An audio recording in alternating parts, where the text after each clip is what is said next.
Councilmember Tyson, would you please lead us in the pledge?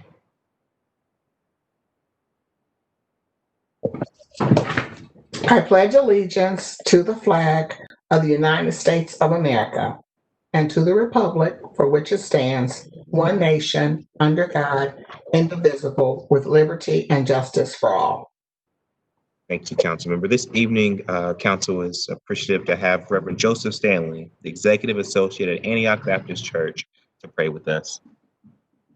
Thanks for being with us. Let us pray. Eternal and all-wise God, we invoke now your Spirit, God, to rest, rule, and reign in this place. Lord, we know you to be a God of peace, a God of justice, a God of righteousness. God, we come now asking you to pour your Spirit over this, our city council. Lord, we ask that you allow them to remember that they are not just leaders, God, but servants. Lord, we pray that as business is discussed tonight, that you begin to breathe on these plans. For we know nothing can be done without you. So God, give wisdom tonight as we strive to be a city that walks in your will and will be ever so careful to give you all the glory, all the honor, and all the praise. In his name we pray. Amen. Thank you, Pastor. Thanks for being with us. Clerk, please call the roll. Brown, Dorans, favor Remy Tyson, President Hardin.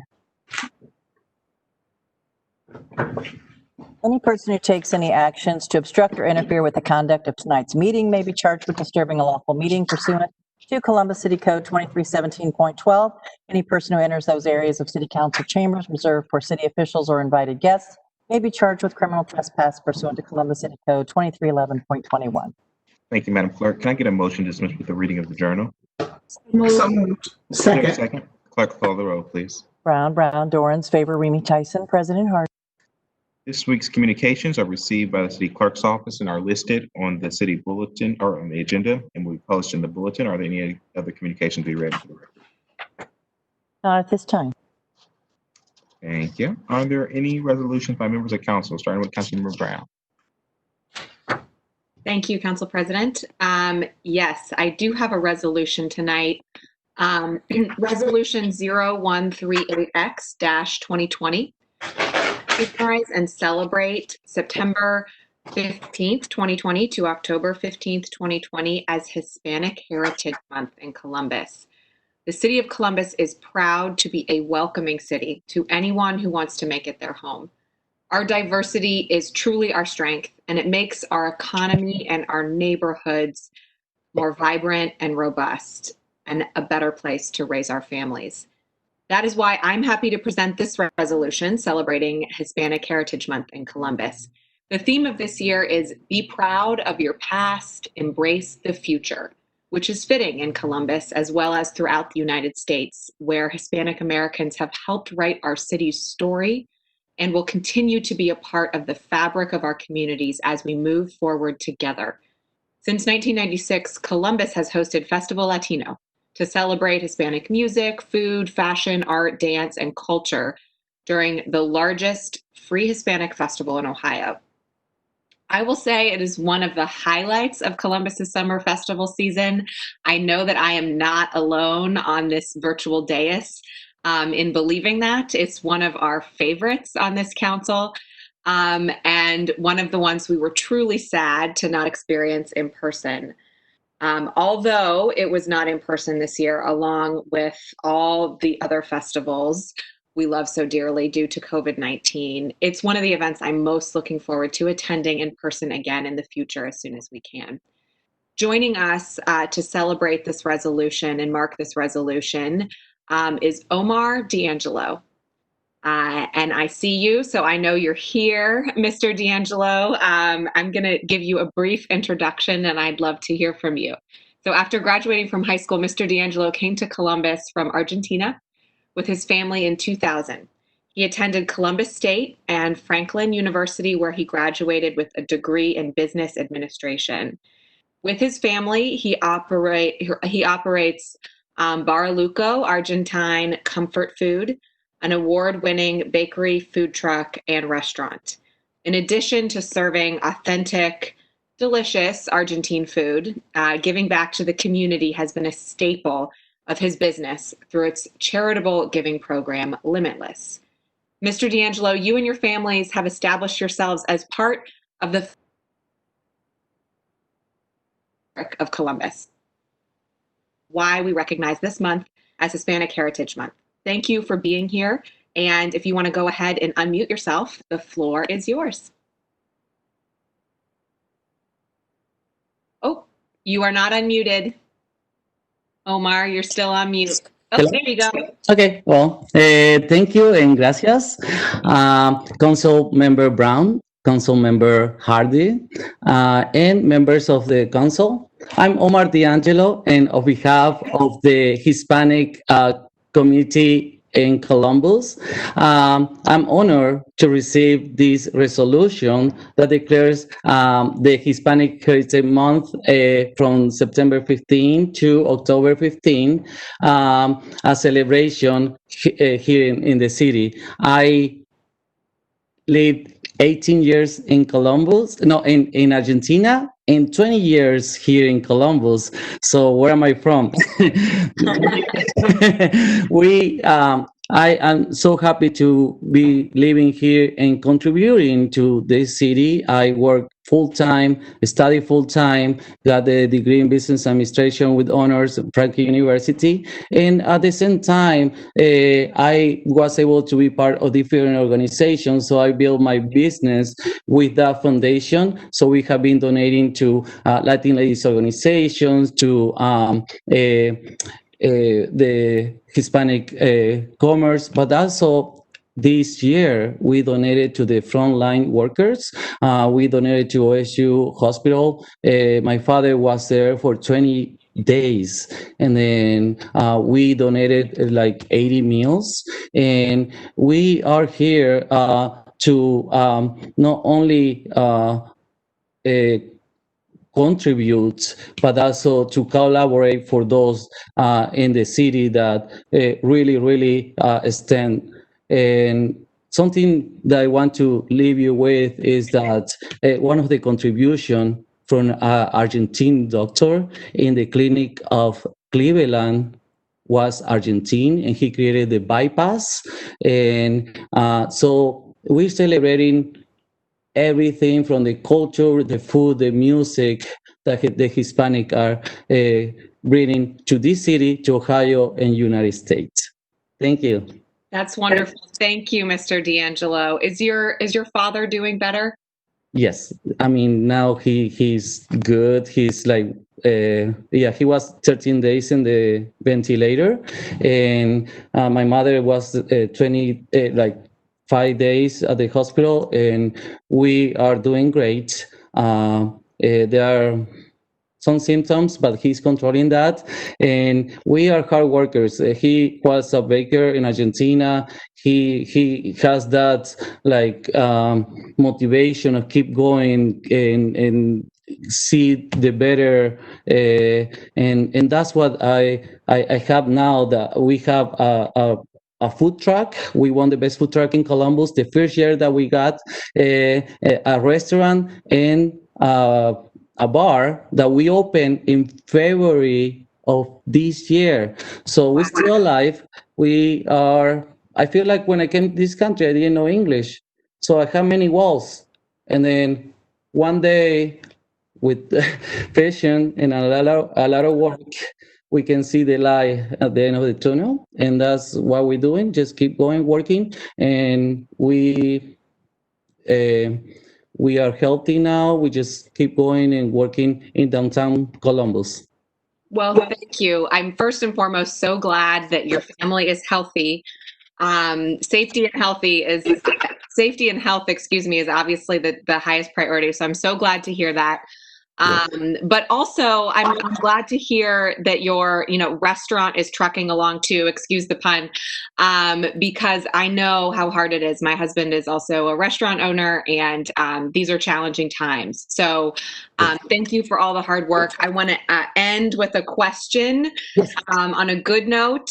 What is the one dish that we should all order that you recommend highest on your menu as we're trying to get around to local restaurants to support you all during this time of pandemic? You got to choose one. You got to choose your favorite child here. Oh my God. Well, it's a baroluco sandwich. The baroluco sandwich is almost like a loaded panini with steak, egg, tomato, cheese, ham, chimichurri, mayo. It's a little bit of a flavor explosion with and that's something that we have. It's the chimichurri sauce that goes with that make it special. So the baroluco, like the name of the restaurant, baroluco sandwich. All right.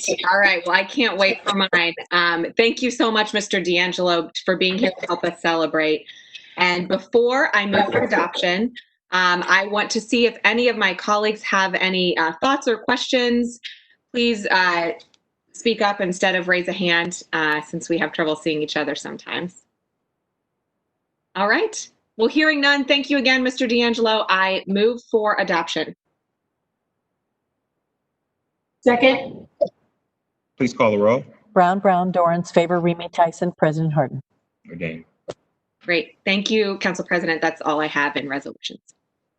Thank you, Councilmember. Councilmember Mitch Brown.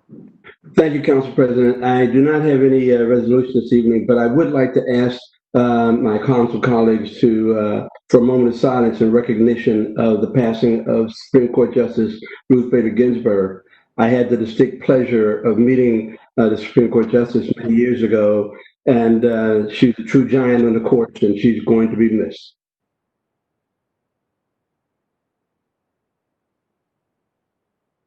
Thank you. That's all I have, sir. Thank you, Councilmember. Councilmember Dorn. Thank you, Council President Hardin. No resolutions tonight. Just wanted to remind folks that we are 43 days away from Election Day. And as the council member leading the Vote Safe campaign, just want to remind folks, if you register to vote or change their address, so if they've moved since the last time they voted, they can now do that online. Or if they need to request an absentee ballot, want to again encourage folks to continue to visit the Vote Safe Columbus website, which is columbus.gov/vote. That'll take you to the Franklin County Board of Elections website with all the important dates to make sure that folks can make sure their voice is heard this fall, but heard safely. So that's all I have this evening. Thank you, Council President. Thank you, Councilmember. Councilmember Favor.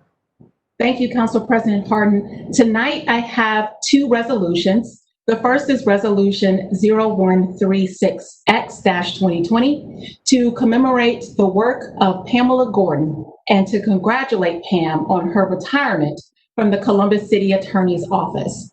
Pamela Gordon began her career in the Columbus City Attorney's Office in 2000 as a principal attorney under the auspices of former City Attorney Janet E. Jackson. In 2007, Pam was promoted to the Chief of the Labor Employment Section within the Columbus City Attorney's Office. In this capacity, Pam managed the Labor and Employment Section and successfully defended the city in numerous motions for summary judgment and jury trials. Pam handled numerous successful appeals at the 10th District Court of Appeals and the 6th Circuit Court of Appeals. In 2019, Pam was promoted as the Chief of the Combined Sections of Labor and Employment and Litigation. Now, when I think of my time at the Columbus City Attorney's Office, I think of the larger-than-life figures that helped to lay the foundation for me as a young intern and as an attorney. She doesn't know this, but Pam has always been one of the key leaders in the office that I have always admired from afar. From my first walkthrough of the office, I can remember feeling that slight hint of intimidation and then an overwhelming sense of pride that a woman looked like me was not only a trusted advisor, but a leader in the office that other colleagues relied on for guidance. Law school teaches you the law, but not necessarily how to be a lawyer. It's through meaningful interactions that one learns the ins and outs of practicing law. I want to thank Ms. Gordon for helping to chart a path that provided a space for me and others to have an opportunity to learn from some of the most amazing attorneys in Columbus, Ohio. It's now my pleasure to introduce Columbus City Attorney Zach Klein for some additional remarks. Mr. Klein? Thank you, Chair Favor. It's great to see you. And I'm also intimidated when I'm around Pam because Pam is so smart and so dedicated to the Columbus City Attorney's Office in the city of Columbus. She's someone that we're going to miss. We're going to miss tremendously because of her role in labor and litigation, labor and employment specifically, and her ability to distill very complicated labor issues that the city's facing. I know this council wrestling with, for example, the FOP contract and where we go here. Pam is someone that can rattle off section and verse of a very complicated and long contract because of her experience and her knowledge. And she is someone that I have grown to rely on, and as you indicated, Chair Favor, elevated her when I ended up combining the labor and employment litigation section because of her years of experience, because of her knowledge, because of her leadership. But I know all good things do come to an end, and when you get your years in, Pam certainly deserves the opportunity to travel and spend time with friends, which is what she indicated to me she's interested in doing. And I just wanted to make sure that we, with the help of council, passed a resolution recognizing her commitment, her service to the city of Columbus, and everything that she has done to protect taxpayer money, but also ensure that when there is an unfair practice by the city, that there is accountability and we move forward and try to correct those errors. I believe Pam is somewhere in the internet world on this list, and if it's okay with you, Chair Favor, maybe giving her an opportunity to chime in. Absolutely. I wouldn't think otherwise. Pam, the floor is yours.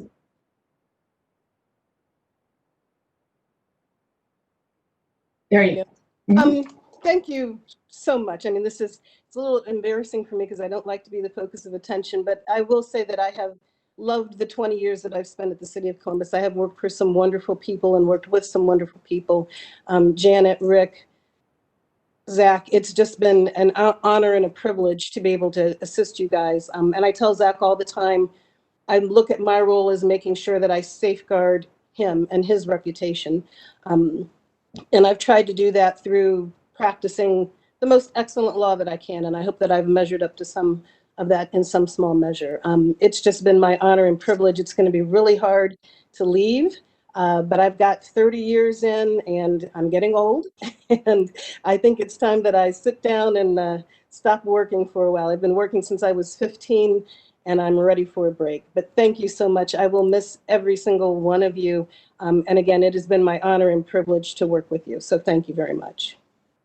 Thank you. You absolutely have earned this time to travel and live your life, enjoy your life a bit. So we truly do thank you for your service.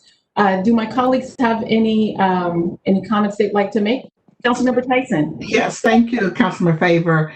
Pam, it really has been an honor and privilege to work with you. I've been here now 27 years, and so I think about my work on the Columbus Civil Service Commission and how you would certainly come in, present cases that we would have to rule on. And I just really always just admire your professionalism, your knowledge of the law, and you are certainly going to be missed. You're someone that I respect greatly, and just will miss you here at the city of Columbus. But I also wish you well. I wish you 30 years is a significant time. I understand working since you were 15, and so it is time for you to be able to enjoy your life. And so I wish you the very best as you continue to move forward in your life, and Godspeed to you. Thank you so much. Thank you. And I want to make sure if any of my other colleagues, yes, Councilmember Mitch Brown. Thank you, Chair Favor. I'm one of the few people who can call Pam Pammy. We go back a long, long way. And Pam, undeniably, thank you for the wisdom, the guidance, and the advice you always gave me with regards to decisions that had to be made. It is truly appreciated. And as we've already talked earlier, I wish you nothing but the best. Thank you so much. Thank you. I cannot call Ms. Gordon Pammy. Her Ms. Gordon. Anyone else? Well, with that, I truly do want to say thank you once again for all that you have done for the city and for young women like me. So with that, I would move for adoption. Second. Please call the roll. Brown, Dorans, favor, Remy, Tyson, President Hardin. Congratulations, Ms. Gordon. Thank you so much for your career and service to our city. Thank you so much. I appreciate it. Thank you. Hopefully you can see everyone clapping. I can. It's just Yes. wonderful. It really is wonderful. Great. Thank you, Ms. Gordon. Council President Hardin, I have one more resolution, if you don't mind. Up next, I'll get my computer to work. We have Resolution 0139X-2020 to honor and recognize September as Hunger Action Month. Each year, millions of people in America face hunger, and the coronavirus pandemic has caused even more families to struggle.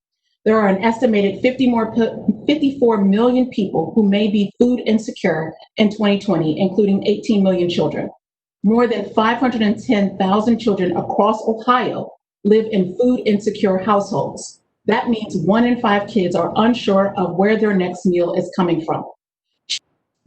Children's Hunger Alliance partners with family, child care providers, daycare centers, school districts, and after-school and summer nutrition programs to help provide healthy meals and snacks for children in care, as well as nutrition and physical education to children and their families. Since March, I have had the opportunity to volunteer with Children's Hunger Alliance and experience firsthand the work they are doing to feed children in Columbus and throughout Ohio. I'd like to invite Judy Mobley, Executive Director of Children's Hunger Alliance, to accept this resolution on behalf of Hunger Action Month and make any comments that are important to this work. Judy? Thank you so much, Council Member Favor. We really appreciate the opportunity to be here today and just accept this really on behalf of all the organizations that are dealing with hunger issues in our city. Since the pandemic, we've provided about 1.1 million meals across the state, and 425,000 of those meals have been right here in Central Ohio. We can't tell you how much we appreciate the support of City Council, not only financially, which has been a huge part of the work we've been able to do, but also many of you have been out and seen the work firsthand and helped us distribute meals. There's really nothing better than handing a bag of meals to a family through their car window and having them express the gratitude that they feel for really knowing that they can count on people to help them during this really critical time. We've had so many people that never had to rely on organizations like ours in the past that find themselves in a situation now to need to come and stand in line and ask for the help that we can give them, along with many other organizations. We can't do this work alone. City Council has provided us funding. We've been working with the Columbus Metropolitan Libraries, with St. Stephen's as a site to partner between their pantry and us passing out meals for kids. And also we've partnered with Columbus City Schools, just to name a few of the large ones. I actually was out on Friday at St. Stephen's again, taking a shift, because I think it's important for leadership to also be out on the front lines helping. And we provided meals on Friday to over 400 kids again. So you think it's going to start slowing down, and it really doesn't. The need for meals was so great throughout this last 6 months that our food vendors simply couldn't keep up. So we were fortunate that our landlord here at our corporate offices gave us some space, and we've been packing meals. Again, many from your offices have been in to help us pack meals, along with some council members themselves. We actually, through the CARES funding that recently got awarded, I think just last week, from City Council and Franklin County, we are now in possession of a warehouse, because we're going to need to continue packing meals for kids, and really the end is not in sight. So a couple other things I just want to add. Lots of people partnered with us to help feed kids, but two other partnerships that have happened through the pandemic is one with Panera. And can't tell you how great it was to partner with somebody like Panera to be able to provide the kids in Columbus, and we were also able to do it in Toledo, fresh meals from Panera. A restaurant where many of the kids we serve may have never had an opportunity to go. So that was really a great partnership throughout the summer. And the other one that's been fairly recent, and I know some of you have been able to come out and join us for those, is a partnership with COSI. So while we're giving kids food, they're giving kids what they refer to as a learning lunchbox. And so every few weeks that lunchbox changes, and it has activities in it that kids, whether they have access to the internet or not, can do with their family. And it's just been really great partnership. So I guess I would just say again, thank you all for all that you've done to support our work. And it really is making an impact on the kids and the families, in our city for sure. So thank you. Thank you, Judy. I personally really do appreciate the way that Children's Hunger Alliance approaches this issue. You handle anyone who may come into contact with you, with the organization, with care and with dignity, and a little element of fun to it too. So I truly do thank you for the work that you do, and absolutely want to give a shout out to my colleagues in this space, very intimately, Councilmember Tyson, worked very hard to ensure that the process of making sure folks like organizations like the Children's Hunger Alliance was represented in the CARES Act funding this year. So thank you for that. Do any of my colleagues have any questions or concerns? Councilmember, I just wanted to say thank you for bringing this ordinance forward. And while we have you on the line, Judy, to add my deep thanks for the work that you're doing during this pandemic to literally help families survive. And the operation that you have on site is pretty incredible. I want to underscore what Councilmember Favor said about the dignity with which the organization treats families. And it's really a hallmark of how you run your programming in non-pandemic times as well. And the innovation that you bring to trying to really solve hunger issues for some of the people who need it the very most, which are our youngest citizens. So thank you, Judy, and thank you, Councilmember. Absolutely. And anyone else? All right, seeing none, I'd move for passage. Second. Please call the roll. Brown, Dorans, Favor, Remy, Tyson, President Hardin. Yes, thank you. Thank you. And Council President, just one brief announcement. On Wednesday, September 30th at 5 p.m., I will host a hearing of the Housing Committee to discuss the proposed creations of the South High Street, 161, and Northeast Community Reinvestment Areas. Please contact my legislative aide, Tynesha Hardin, at tyharden@columbus.gov with any questions and to submit testimony. That is all. Thank you, Council President. Thank you, Councilmember. Councilmember Remy. Thank you so much, Council President Hardin. Tonight I have one announcement I'd like to make. I will be holding virtual community hours this Thursday between 12 and 1:30. For more information on how to get involved and be a part of that, please go to my Facebook page at Emmanuel V as in Victor Remy, or contact Lucy Frank at ljfrank@columbus.gov. Looking forward to seeing people Thursday, and that's all I have this evening. Thank you, Councilmember. Councilmember Tyson. Thank you, not this evening. Thank you, Councilmember. The only thing that I would add, as I have since COVID has made its way through our community, just want to remind folks that COVID is still here. There have been 482 deaths in Columbus due to COVID. Last week when we met, there were 469 deaths, which means that in this past week, 13 of our neighbors have lost their lives to COVID. Let's remember that this virus is still here, and let's do the things that we need to as a community to keep each other safe. Wear our masks and make sure to socially distance. Thank you. Are there any comments from our other elected members of the administration, our city auditor, or city attorney's office, or judges? Seeing none, at this time, I request the following ordinance be removed from the consent action portion of the agenda, and that is ordinance 2013-2020 out of the Economic Development Committee. Are there any other requests by members of council for removal and ordinance of resolution from the consent portion? Seeing none, may we now have a motion to waive reading of the titles of 30-day legislation? So moved. Second. Please call the roll. Brown, Dorans, favor, Remy, Tyson, President Hardin. Thank you. Will the clerk now read into the record the ordinance number 30-day legislation? Finance Committee, ordinance 1977-2020. Public Utilities Committee, ordinance 1936, 2011, and 2035-2020.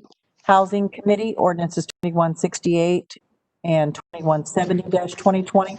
Economic Development Committee, resolution 121X-2020, and ordinance 1929-2020. Health and Human Services Committee, ordinance 1844-2020. Thank you, Madam Clerk. The following ordinances appear on our agenda as consent actions. Will the clerk now read those ordinance numbers into the record?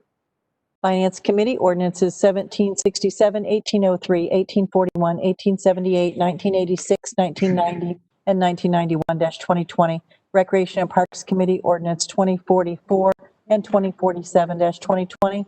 Public Utilities Committee, ordinances 1749, 1758, 1842, 1843, 1867, 1883, 1898, 1901, 1911, 1937, and 1941-2020. Neighborhoods Committee, ordinance 2164-2020.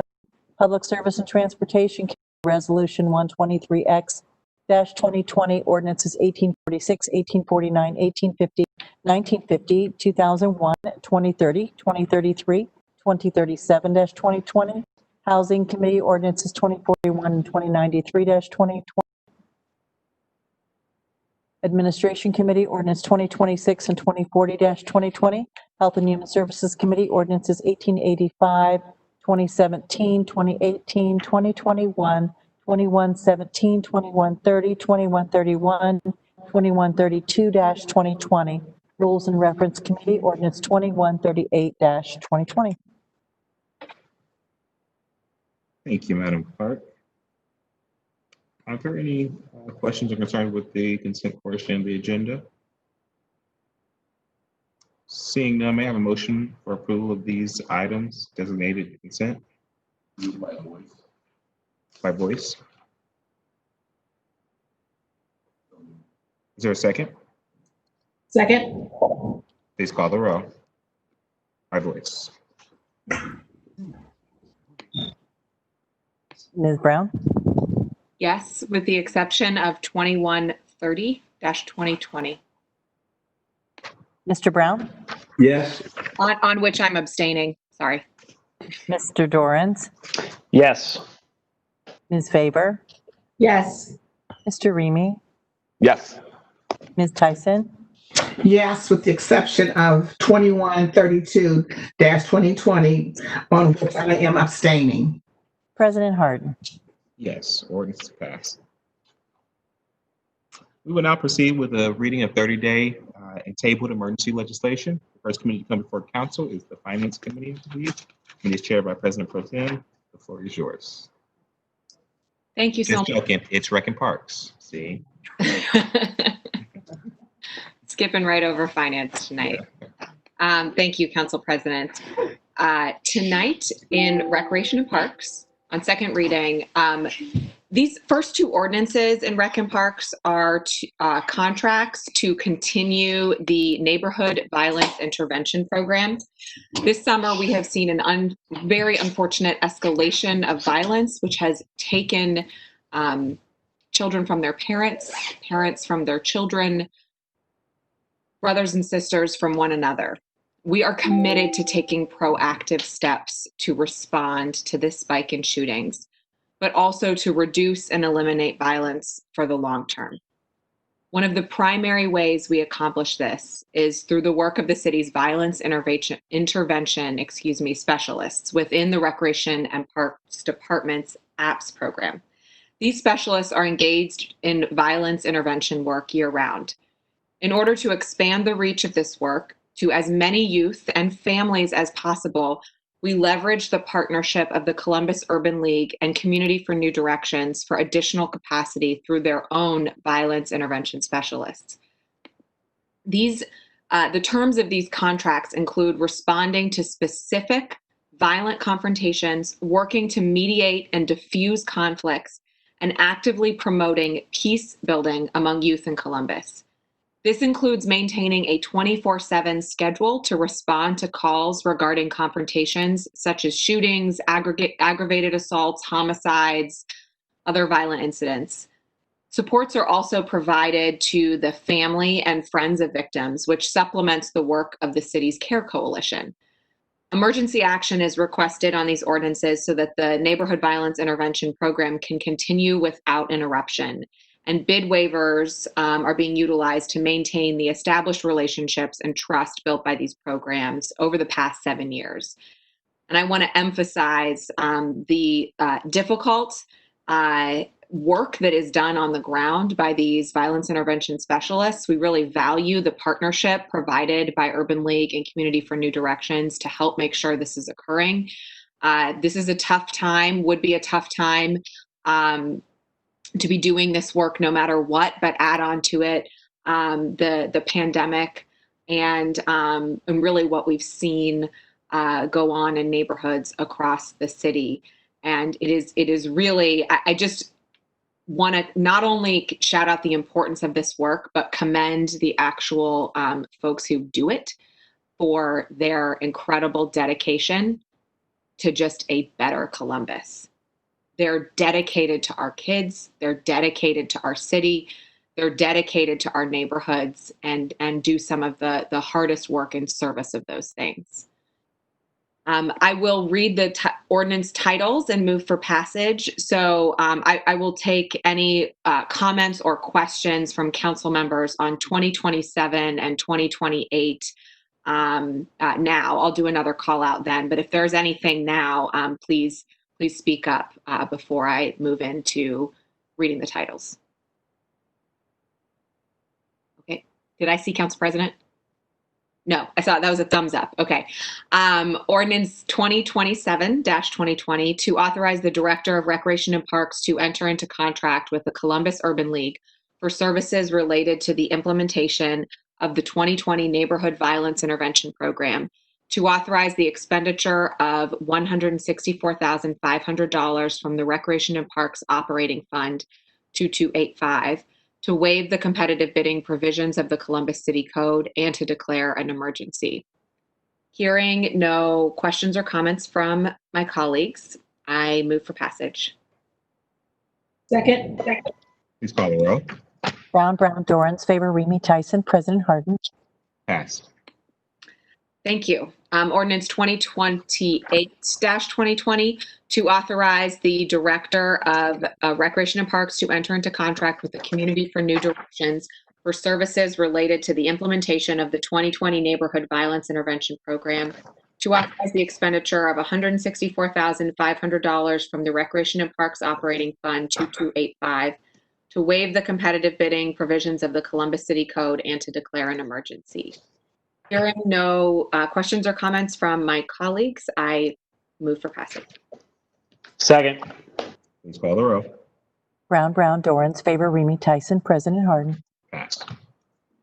Thank you. Next, we have ordinance 2046-2020 To authorize the Director of Recreation and Parks to enter into a grant agreement with the Ohio Public Works Commission for the 2020 Clean Ohio Conservation Fund Round 14 Stockbridge Urban Forest Project and accept a grant in the amount of $636,000 with a local match of $425,000 to authorize the city attorney to expend city funds in the amount of $340,000 from the Recreation and Parks Grant Fund and Voted Bond Fund to acquire and accept in good faith certain fee simple title and lesser real estate located at 3350 South Champion Avenue, to authorize the appropriation of $636,008 in the Recreation and Parks Grant Fund 2283, to authorize the amendment of the 2019 Capital Improvements Budget Ordinance, to authorize the transfer of $425,000 within the Recreation and Parks Voted Bond Fund, to authorize the fiscal corrections related to ordinances 1543-2020 and 1617-2020 as described here in this ordinance, and to declare an emergency. In March, the Recreation and Parks Department applied for Clean Ohio funds to acquire the former Stockbridge Elementary School property from Columbus City Schools. In July, the grant was approved, and this ordinance allows the director to enter into the grant agreement, accepting the funding and providing the matching local dollars. The Stockbridge Urban Forest Project will remove the school building and hardscapes currently on the property to make way for almost 10,000 native trees to be planted, along with the installation of a 1-mile walking path. The end result will be a 21-acre park and natural area. This is a very exciting project and a major step forward as we focus on increasing the tree canopy in Columbus, which is important not just for its natural beauty and the beautification of our green spaces, but really for the health and environmental impacts that more and larger trees bring our city. A future ordinance will authorize the work required to complete the site improvements once the property is fully acquired. Emergency action is being considered because the grant agreement must be completed by September 30th, 2020. Are there any questions from my colleagues? Hearing none, I move for passage. Second. Please call the row. Brown, Dorans, favor, Remy, Tyson, President Hardin. Passed. We have I have one ordinance in rules and reference that relates to recreation and parks. May I do that now, Council President? Thank you. Ordinance 1616-2020 to amend section 921.01 through 8 of the city code to allow properties contiguous to the city of Columbus reservoirs that are owned by commercial or other non-residential entities to be eligible for a private boat dock, stake, or mooring, and to declare an emergency. This code change removes the qualifier that only residential properties are eligible to apply for a boat dock. Private docks will still not be authorized for any commercial purpose, regardless of the property's zoning classification. The Rec and Parks Department has been working with the Department of Public Utilities to study and implement changes to the management of city property surrounding the 3 City of Columbus reservoirs. And the focus has been to protect water quality and wildlife habitat while allowing recreational access with minimal impact. This change will increase access while creating regulatory uniformity by applying the same application process for all properties. Are there questions from my colleagues? Hearing none, I move for passage. Second. Please call the row. Brown, Dorans, favor, Remy, Tyson, President Hardin. Passed. Thank you. And then my last ordinance of the night is in education, Council President. All right. Ordinance 1968-2020 to authorize the Director of Education to enter into a contract with Terry Young Ragland to perform various consulting functions for the department, to waive the competitive bidding provisions of the Columbus City Codes, and to authorize the expenditure of $45,000 from the general fund. The Department of Education is entering into this contract with Terry Ragland to help craft strategies to increase the number of children served in the Early Start Columbus program, to assist developing the Birth to 5 plan for Franklin County, and to review and implement the recommendation of the Hilltop Early Childhood Partnership. And I will, in addition to that, just add the importance of having somebody who is doing this relationship building and individual outreach with providers.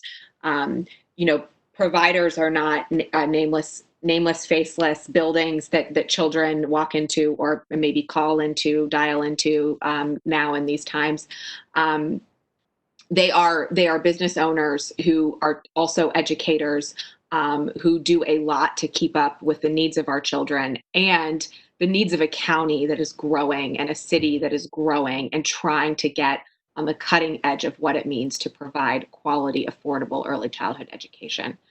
Are there any questions or comments from my colleagues about this ordinance? Hearing none, I move for passage. Second. Please call the roll. Brown, Dorans, favor, Remy, Tyson, President Hardin. Pass.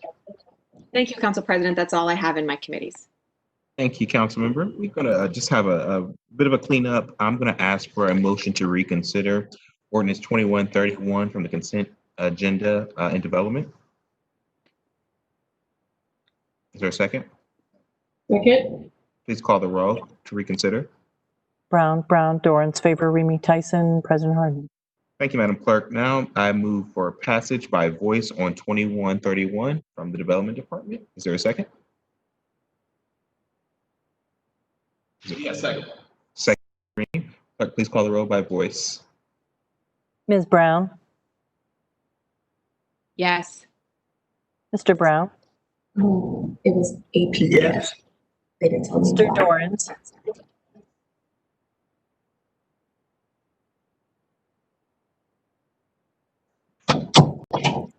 We might be having an internet connection issue.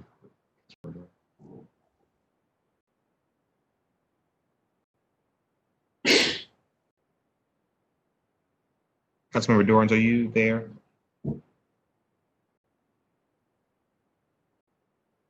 That's not why his camera. He is having connectivity issues, sir. Okay.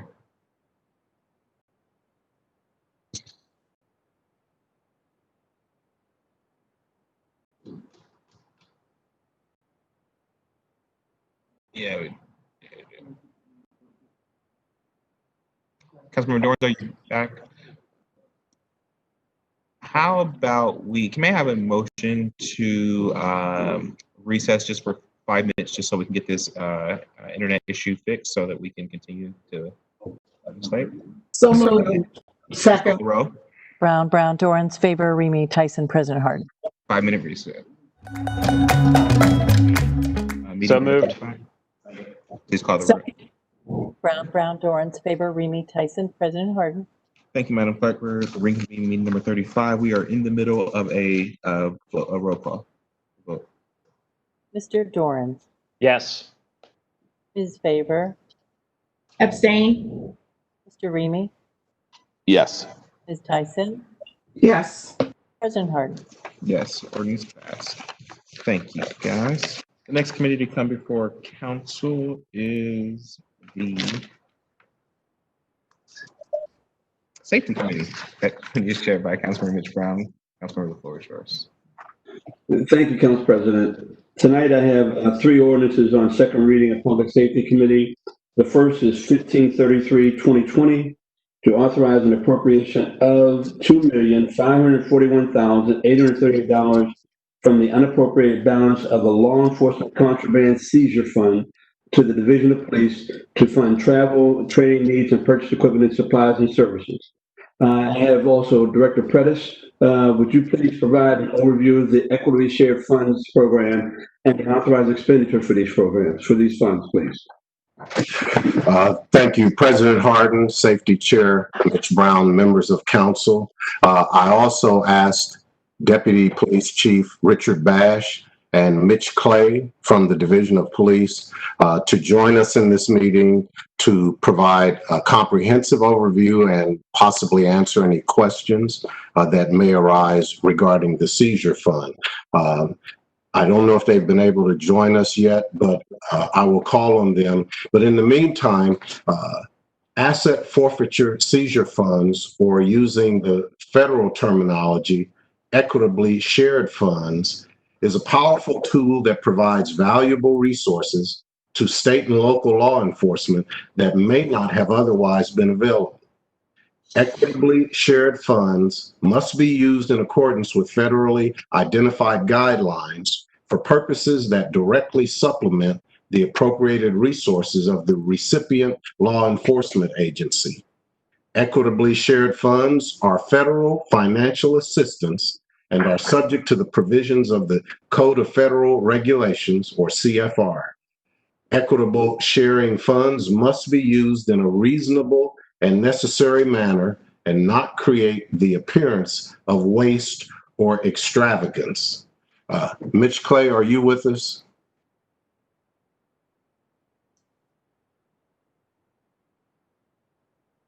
Deputy Chief Bash is here. Mitch, are you there as well? Yes. Okay, I'll let you answer those questions then. If you would continue with the overview, please.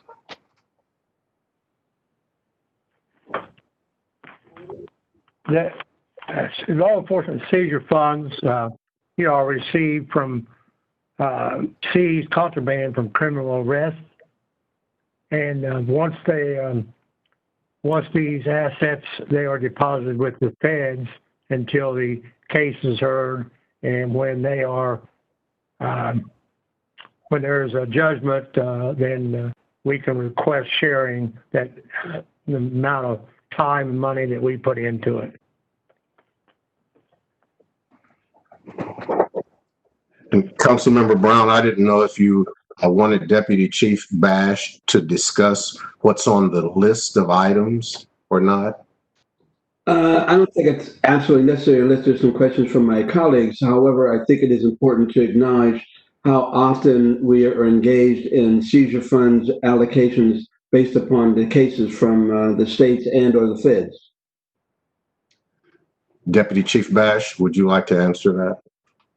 Yes, sir, I can answer that. Thank you for asking. I sign off on seizure requests, equitable sharing requests, about once every week. And these can be items as low as $3,500 to $4,000, all the way up to millions of dollars, as we've seen with this, with the recently deceased doctor who was running the illicit pain clinic. Chief Bash, how long ago was that case? That case is about 4 years old, but it takes quite a period of time to go through all of the legal procedures. It's important to stress that these are criminal proceeds. So anything that is gained through a criminal enterprise can be seized. We don't seize these civilly. It's not a civil litigation. It is a criminal violation that leads to the forfeiture of these ill-gotten gains, as it were. Thank you. And one last question for Mitch Clay. Mitch, would you explain the issue regarding supplantation so my colleagues thoroughly understand? I'm sorry, sir. couldn't hear you. An explanation regarding supplantation of budgeting with seizure fund dollars. How they are budgeted? That you cannot use the seizure fund dollars in supplantation of monies of your operating budget. That is correct. Councilmember Brown. Additional questions? I move for passage. Councilmember Brown, I have a question. Certainly. Thank you. Just wondering, and my internet was I felt like the feed was going out just a little bit, but I was wondering if you could just reiterate some of the items that will be purchased with the seizure funds this go round, and to Deputy, if we generally purchase the same types of things with seizure funds every year. Deputy Chief Bash, could you answer that question, please? Yes, council member, I can. We do pay for some of the same things year in and year out with those seizure funds because they're not covered by general funds, such as maintenance agreements, sometimes furniture, because we do go through an awful lot of chairs in our headquarters, and we need to ensure that our employees are well taken care of in those situations. But there's also many items that we would only purchase once in a lifetime. For example, on that particular list is a mechanism that would allow us to move the helicopters around within the hangar. That will be a purchase that will probably never have to be made, certainly not in my lifetime, but for many years to come. Other items such as Bearcats, they're not on this request. I apologize for that. There's some big items that will last years and years and years. So most items are those that we purchase very seldom. There are a few, though, that have to be purchased every year, such as maintenance agreements. Deputy Chief, would you also speak to travel and training? Yes, travel and training is, again, very important, but also extraordinarily expensive. If we want the best and the brightest, highly trained police officers and civilians in our division, then we have to allocate funds from those seizure funds to allow them to travel to locations where the training is being offered. We would like to keep them as close to home as possible, but some incidents of training, whether it's the Force Science Institute or training for our forensic scientists, those are only in one location at one time a year. And we have to have the ability to pay for that, for them to get there, for them to maintain their edge, and again, being the best trained division in the country. Do you have any other questions, Councilmember Favor? No, thank you, Councilmember Brown. Thank you. And also on this badge, would you speak outfitting of our bicycles? Councilmember Brown, that's a pleasure. We do have one of the highest trained, best equipped, largest bicycle units in the country. Bicycles are not inexpensive. They put hundreds of miles on these bicycles each and every year. So we need to ensure that these bicycles are highly visible. We need to ensure that the bicycles operate in a safe manner so that the officers are safe when they're riding them. So we do our own repair and replacement for bicycles because contracts are, again, very expensive. So part of this request is not just the purchase of bicycles, but to purchase replacement parts so that we can keep those bicycles at the very highest point of efficiency so that officers are safe and we're able to provide safety to the community. And one of the items that I noticed is on the list, Chief Bash, you could speak to, is the body-worn cameras for our SWAT officers. Yes, sir. Thank you again for asking that as well. We feel it's extremely important to have our tactical operations documented through body-worn cameras. And we would like to have additional cameras that are slightly different than what the uniformed officers are wearing to ensure that they can be seen in low light conditions with many different types of equipment that we know our SWAT officers are wearing. Very quickly, they're deploying from their cars, so we need to have the ability to have those charging in their cars as they're showing up to an emergency scene. But that will give us additional footage and additional information and evidence in the event that these officers are involved, and they often are, in uses of force and very important scenes to gather that evidence as well. Thank you, Chief Bash. And also, there's one piece of equipment that's really special, which is the handheld inspection X-ray equipment for packages. Yes, sir. Thank you for asking that as well, because we do have a package interdiction unit in our narcotics unit that much of the fentanyl that we get in the city of Columbus, it's responsible for the overdose deaths of numerous people every single year, come through the U.S. Postal Service or UPS or FedEx. Having the ability to look at those suspicious packages before they're opened and then allow us a controlled delivery enables us to reduce those overdose deaths and incarcerate and investigate those individuals who are bringing that into the country. Thank you, Chief Bash. If there are no additional questions from my colleagues, I move for passage. Second. Please call the row. Brown, Dorans, Favor, Remy, Tyson, President Hardin. Passed. Thank you. Also, tonight I have ordinance 2029-2020 to authorize direct the Finance and Management Director to issue purchase orders to Echo Healthcare and iStimulate USA for the purchase of training simulation equipment for the Division of Fire, to waive the competitive bidding requirement of the City Code, to expend $111,435 from the CARES Act Fund, and to declare an emergency. Director Pettis, can you share exactly what this equipment is and why competitive bidding is being waived? Thank you, President Hardin, Safety Chair Mitch Brown, members of council. This legislation authorizes the Finance and Management Director to issue purchase orders to Echo Healthcare and iSimulate USA for the purchase of training simulation equipment for the Division of Fire's Training Bureau. The Division of Fire is in need to purchase training simulation equipment that is necessary to facilitate Columbus Fire's plan to keep certifications and training in motion during the current COVID-19 pandemic while practicing social distancing. This equipment will allow continued mandated training in smaller group sizes while incorporating thorough sanitizing practices and social distancing and eliminating movement of monitoring mannequins between locations, thus mitigating possible contagion. Columbus Fire is requesting a bid waiver on this purchase as there is not enough time to obtain formal bids to satisfy this immediate need. The immediate purchase of this equipment will increase the division's ability to combat the potential spread of infectious diseases while continuing vital training certification. The Division of Fire's Training Bureau have determined the LifeCast mannequins are the most lifelike simulation mannequins on the market. And more importantly, these mannequins integrate well with existing simulation equipment and provide functional and flexible training simulations without changing the existing systems.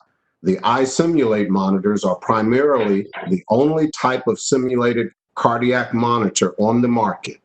These monitors will take the place of the real cardiac monitors that are often required for EMS training and not always available in the quantity needed. With an actual cardiac monitor, the cost is much more expensive and there is room for error that could cause damage to our mannequins or injury to CFD personnel. The iSimulate monitors offer a much lower price tag while accurately simulating the actual cardiac monitor, but does not produce any electricity. All electricity and shocks are simulated. Additionally, if the division was to switch to a different type of cardiac monitor in the future, the iSimulate monitors are able to switch interfaces to reflect a variety of cardiac monitors. Thank you. Thank you, Director Pettis. The long and short of that for all my colleagues is that when they want to do training, they need to simulate how to do that and also make it a lot easier for people to understand and minimize any potential injury for our firefighters when they're going through training, because we maintain the certification for the state for training of all of our firefighters. If there are no additional questions, I move for passage. Second. Oh, can I ask a question very quickly? Of course, yes. Councilor in favor. Thank you very much. I just wanted to ask if we have any type of simulator like this already in our possession that fire inspectors can use to train. We have training simulating equipment. I don't know if we have the exact cardiac monitor simulation equipment. I think that's why the Division of Fire is asking for this type of equipment. Thank you for the clarification. And I think, Councilor in favor, the simulator equipment that they're talking about now minimizes the potential for anybody to be injured with regards to electrical shocks when they're doing defibrillation techniques. Thank you. You're welcome. If there are no other questions, again, I move for passage. Second. Please call the roll. Brown, Dorans, favor, Remy, Tyson, present. Thanks. Council President, I do have one additional ordinance introduced from the floor, Ordinance 1372-2020, to authorize the Director of Public Safety to accept Franklin County Office of Justice Policy and Program, U.S. Department of Justice Office of Justice Programs, Bureau of Justice Assistance, Coronavirus Emergency Supplemental Funding, subawards totaling $1,223,304 to appropriate award fund to Columbus Public Safety, Franklin County Municipal Court, and Columbus City Attorney's Office for COVID-19 related expenses incurred between January 2020 and December 31st, 2021, to authorize the appropriation of $1,223,304 from the unincorporated balance of the General Government Grants Fund 2220 and to declare an emergency. This grant just recently came through, and we need to get this money allocated to the respective divisions. So I ask for passage from my colleagues. Second. Please call the row. Brown, Dorans, favor, Remy, Tyson, President Hardin. Passed. President Hardin, that's all I have in public safety this evening. Thank you, Mr. Chairman. Thank you. The next committee to come before council is the Public Utilities Committee. That committee is chaired by Councilmember Dorans. Councilmember, the floor is yours. Thank you, Council President Hardin, and I apologize for the technical difficulty earlier. Tonight in Public Utilities Committee, we have ordinance number 1806-2020 to authorize the Director of Public Utilities to enter into a construction contract with SNES Construction Company for Blueprint Linden Algier Barrel Project to authorize the appropriation and transfer of $3,799,552.88 from the Sanitary Sewer Reserve Fund to Ohio Water Development Loan Fund to authorize the appropriation of expenditure of $3,799,552.88 from the Ohio Water Development Loan Fund to authorize an expenditure of up to $2,000 for prevailing wage services within the Sanitary General Obligation Voted Bond Fund and to amend the 2019 capital improvement budget. This project consists of constructing bioretention basins and rain gardens within the right-of-way on city-owned properties in Linden to restore and treat stormwater runoff as part of the city's wet weather integration plan mandated by the Ohio Environmental Protection Agency. This is part of the city's ongoing Blueprint Columbus initiative. Several public meetings have been conducted in the Linden neighborhood to incorporate neighborhood input in the design of the project. For those interested in learning more about Blueprint Columbus, I encourage you to visit columbus.gov/blueprint for more information. Do any of my colleagues have any questions or comments? Seeing none, I move for passage. Second. Please call the row. Brown, Dorans, favor, Remy, Tyson, President Hardin. Passed. Thank you. Next, we have ordinance number 1873-2020 to authorize the Director of Public Utilities to modify and increase the Professional Construction Management 2 Services Agreement with AECOM Technical Services, the Division of Water, to authorize a transfer and expenditure of up to $2,878,000 within the Water General Obligation Bond Fund and to authorize amendment to the 2019 capital improvement budget. This legislation will facilitate the construction administration and construction inspection services for projects in the Division of Water capital program. These projects are all related to drinking water supply and treatment systems and are incorporated in the capital improvement budget for various reasons, including meeting regulatory requirements, improving the reliability of the city's drinking water supply, and enhancing work and public safety. Do any of my colleagues have any questions or comments? Seeing none, I move for passage. Second. Please call the row. Brown, Dorans, favor, Remy, Tyson, President Hardin. Passed. Thank you. Next, we have ordinance number 1882-2020 to authorize the Director of Public Utilities to enter in a construction contract with Fielding Excavating, Inc. for the Blueprint Linden Oakland Park Medina Improvement Project in an amount of up to $3,361,308.31 to authorize the appropriation and transfer of up to $2,448,149.91 from the Sanitary Sewer Reserve Fund to the Ohio Water Development Loan Fund to authorize the appropriation of expenditure of $2,448,149.91 from the Ohio Water Development Loan Fund to authorize an expenditure of up to $1,000 within the Sanitary General Obligation Voted Bond Fund to authorize an expenditure of up to $914,158.40 within the Water General Obligation Bond Fund and to amend the 2019 capital improvement budget. This is another ordinance funding part of the city's Blueprint Columbus initiative in Linden. Again, if folks are interested in more information about that program, they should check out columbus.gov/blueprint. Do any of my colleagues have any questions or comments? Seeing none, I move for passage. Second. Please call the row. Brown, Dorans, favor, Remy, Tyson, President Hardin. Passed.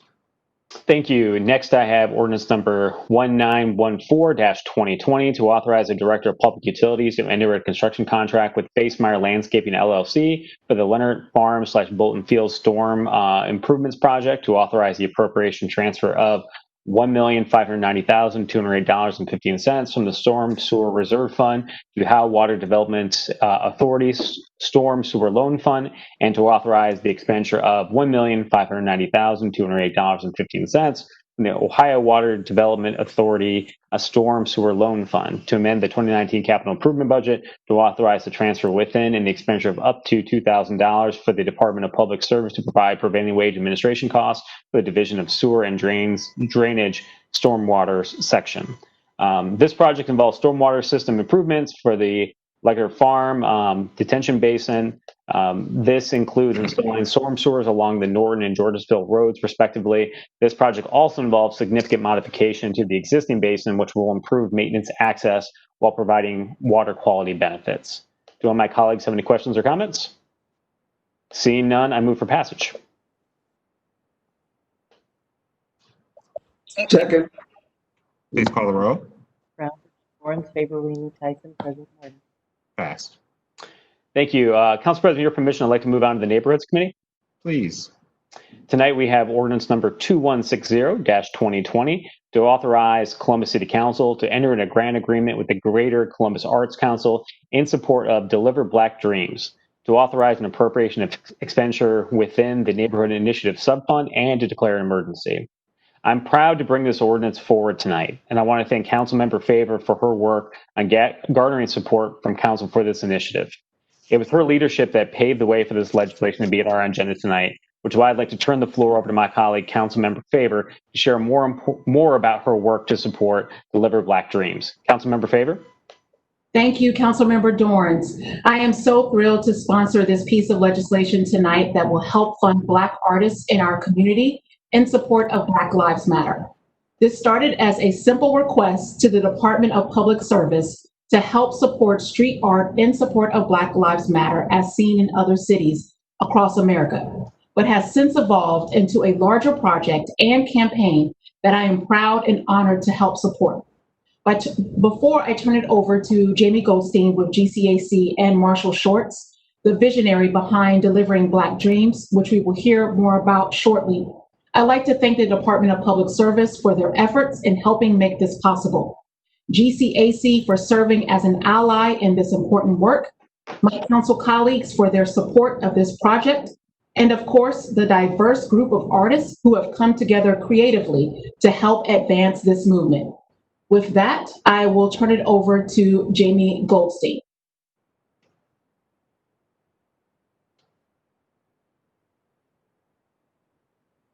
Jamie, you're there?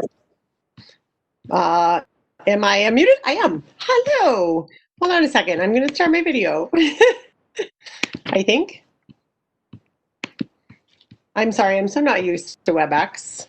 No, thanks. Well, I know time is precious tonight, so I'm going to just keep going here. There we go. Maybe. I just want to say thank you, Councilmember Favor, Councilmember Dorans, Council President Hardin, and Council members Brown, Remy, and Tyson. I'm going to leave the details of this incredible presentation to our incredible visionary on this, but I just wanted to take a moment to say thank you to, on behalf of the Greater Columbus Arts Council and our president and CEO, Tom Katzenmeier. He's sorry he can't be here tonight, and Maroon Arts Group, which is the Columbus Arts and the Community Arts Organization that will be leading this effort on behalf of the community. Councilmember Favor, thank you for bringing this idea to us for a Black Lives Matter public art project. which, as you'll all see in a moment, is really just now a launch point for something that is much bigger and more long-lasting for our community. Thank you to City Council for your financial support, and to your staff, Mike Brown, Ty Hardin, Charles Newman, and your Public Service Department, Randy Borchanger and Andrew Williams. They've all been so amazing. Now I'd like to introduce Marshall Schwartz, the creative voice behind this project that you are going to hear about in a moment. He's principal with Artfluential, a partner in Creative Control Fest, and a GCAC board member. He's a very busy man, and we're grateful for him to be with us tonight. And Lisa McClimate, artist, designer, and the project manager for this effort. Marshall, I'm going to turn it over to you. Thank you, Jamie. Councilwoman Favor, thank you for your work on this and allowing us this space. And thank you to all the council members for allowing us to have this time and space and supporting this effort. I'm not sure if I can share my screen, but I will go ahead and talk through just a couple of slides that I have. But I really wanted to just sort of stress that this campaign, or this commitment, as I call it, is not just a public art piece. Oh, now I am the presenter, so I can share my screen, I think. It's still not letting me. Okay, I'm not used to WebEx as well, so I'll just kind of go through it, and hopefully you can bear with me. But Deliver Black Dreams is more than a campaign. It is a commitment to a better Columbus for all of us. It is our goal not to put up murals and public art, but to tether this effort to really seeing what taking Black Lives Matters a step further. Deliver Black Dreams is really a call to action. If we understand that Black Lives Matters, then we must deliver Black dreams, and we must understand that delivering Black dreams is delivering the dreams of everyone. Deliver Black Dreams is really a matter of imagining a Columbus where Black, Brown, Indigenous, and white people are all able to choose our destiny, free from oppression or fear, and really using culture and art as a medium to tell this story. Yesterday we were in the streets protesting. Today and tomorrow we will go to the voting booths to vote, to move policy, to move change. Art is often a vehicle for having the conversation, but we don't want it to just be form. We want function and systemic change behind these things. And so as we put up public art, and as we, celebrate the lives of Black folk and tell these stories, we also want to tether and understand and drive home that this is bigger than just art, that in our labor in art. We love art, and it is a part of who we are, but we understand that sectors of health and education and safety and economics are all together in this. And when we all feel safe, then we can make better art. And so I'm sorry I couldn't share my slides. I had some pretty beautiful slides to show you I was really proud of, but it's okay. You can send me a message and I'll be happy to share those slides with you. And maybe at another time we'll come back and present the work that we've done. But this effort is brought to you by many hands. I can't take credit as a visionary because many people have touched this project and many people have inspired this work, and many people are really coming together to make this happen. And one of the most prominent voices, I would argue that we wouldn't even be this far with this project had we not had Lisa McClimate kind of taking the lead and pulling us all together to do this work. So I'm going to turn it over to Lisa, who's going to give a little more detail about where these sites will be, where this art will go, and then, some of the efforts that'll follow after the public art, and how Maroon Arts Group will sort of host learning communities and community efforts to further the work of delivering Black dreams. But I do want to reiterate that it is more than a campaign. It is a commitment, and we ask the city of Columbus to commit to delivering Black dreams because we understand delivering Black dreams is for all of us. Mr. Schwartz, if you click share at the bottom of your screen, it should bring your slides up. If you hover at the bottom of your screen, do you have a share button?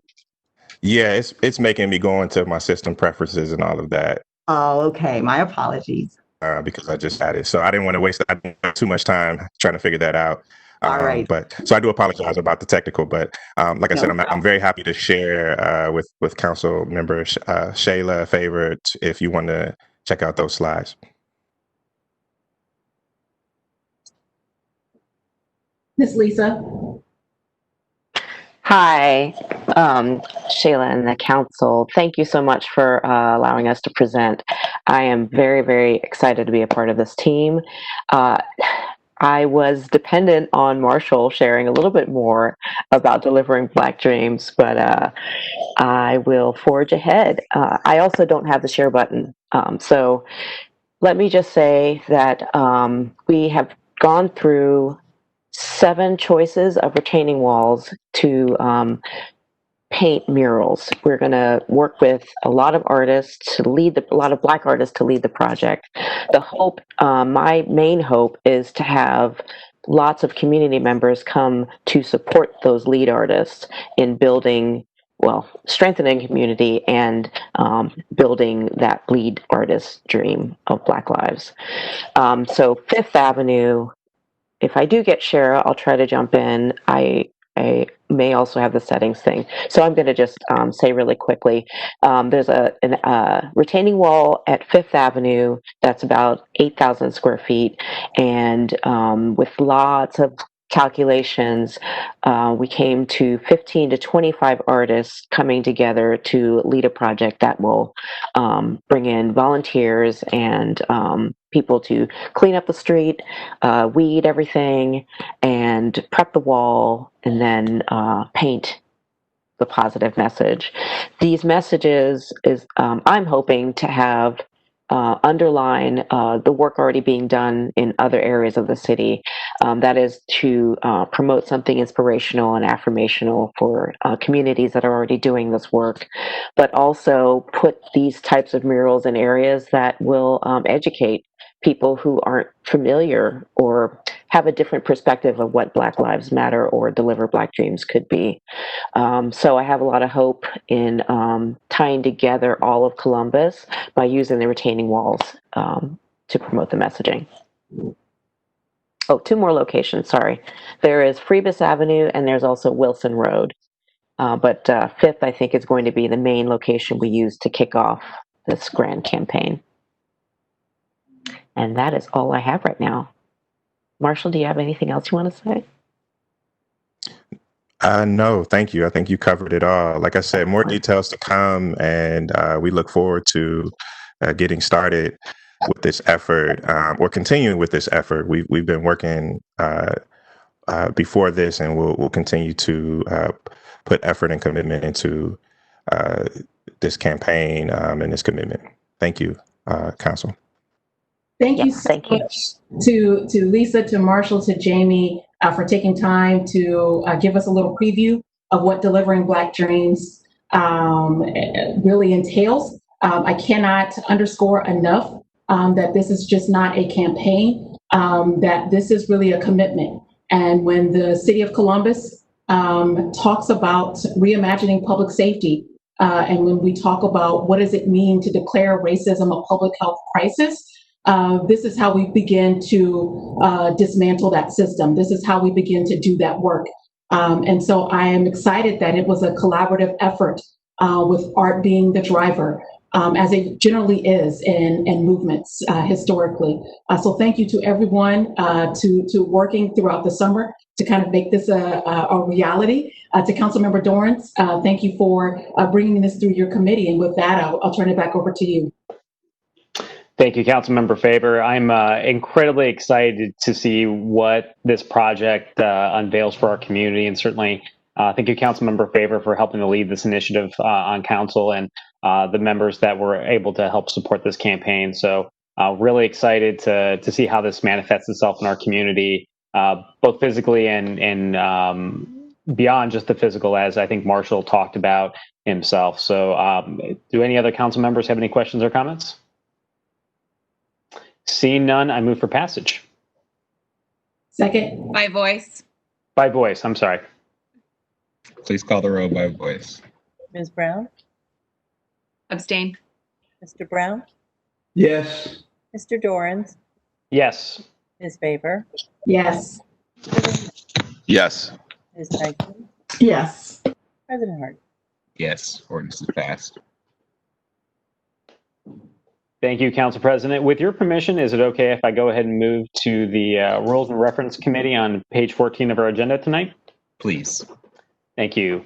Tonight in Rules and Reference, I have ordinance number 1802-2020 to create Chapter 377, Wage Theft Prevention and Enforcement within the Columbus City Code, and to amend Chapters 329, 4105, 4113, and 4562 of the Columbus City Code.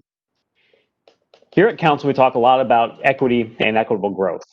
We know that living in a growing community, and for the most part, that's a good thing. However, we know that this economic growth of Columbus has not been evenly shared. These past 6 months that our community has dealt with the challenges of COVID-19, these inequities have been even more exacerbated.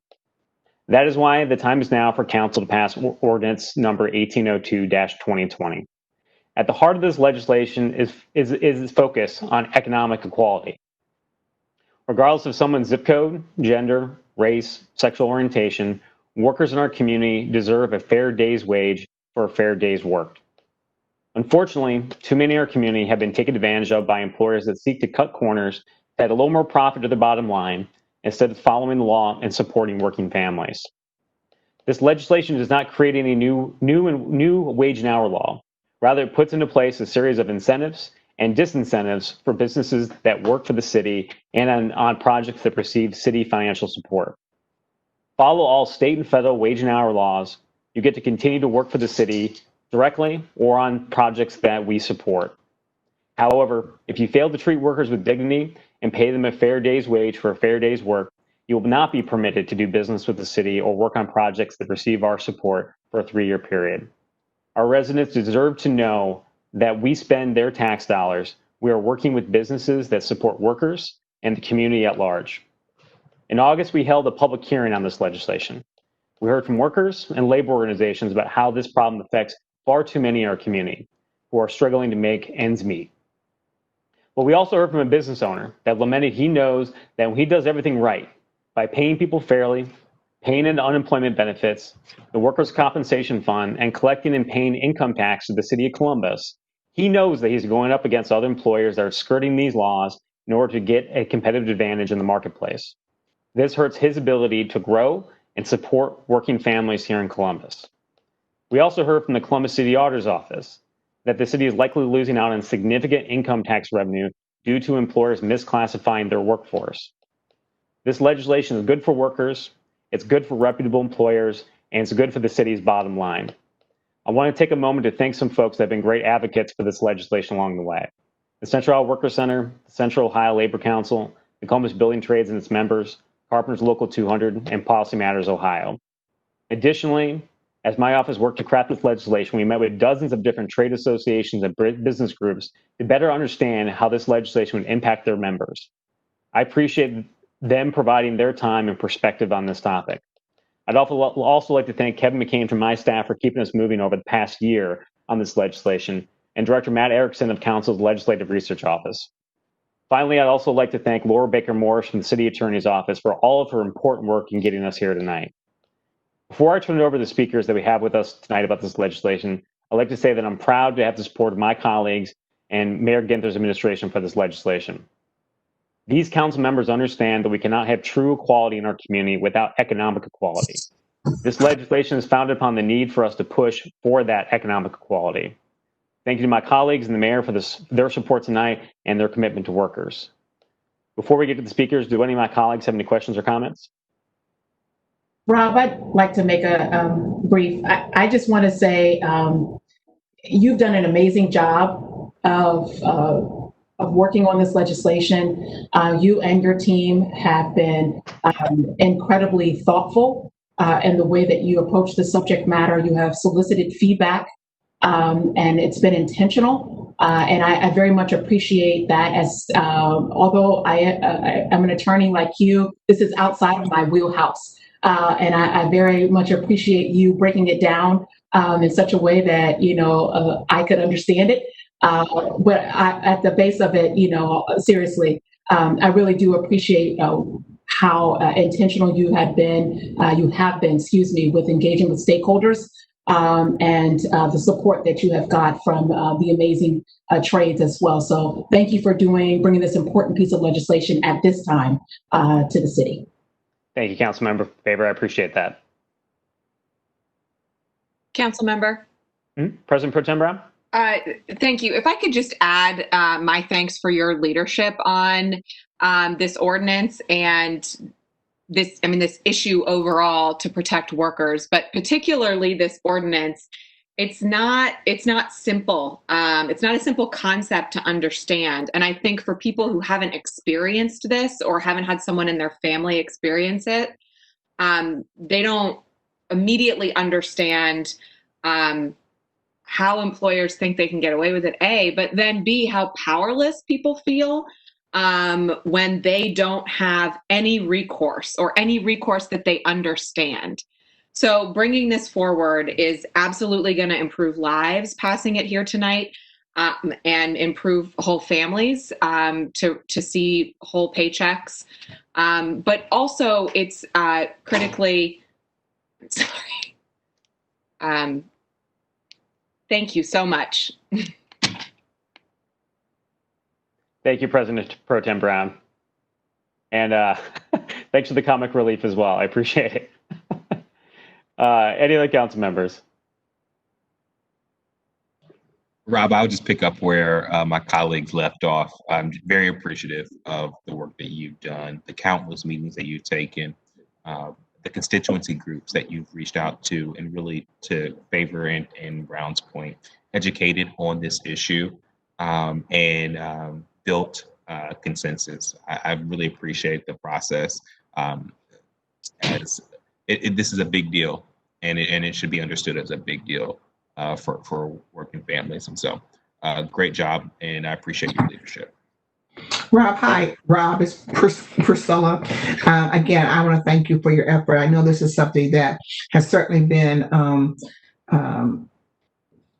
prior to you even coming to council. We had discussions regarding this particular issue.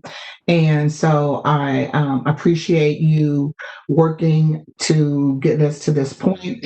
And certainly, which is always important, is to be able to talk to the individuals who may not be initially in support of an initiative like this, but you reaching out to everyone and letting their voices be heard.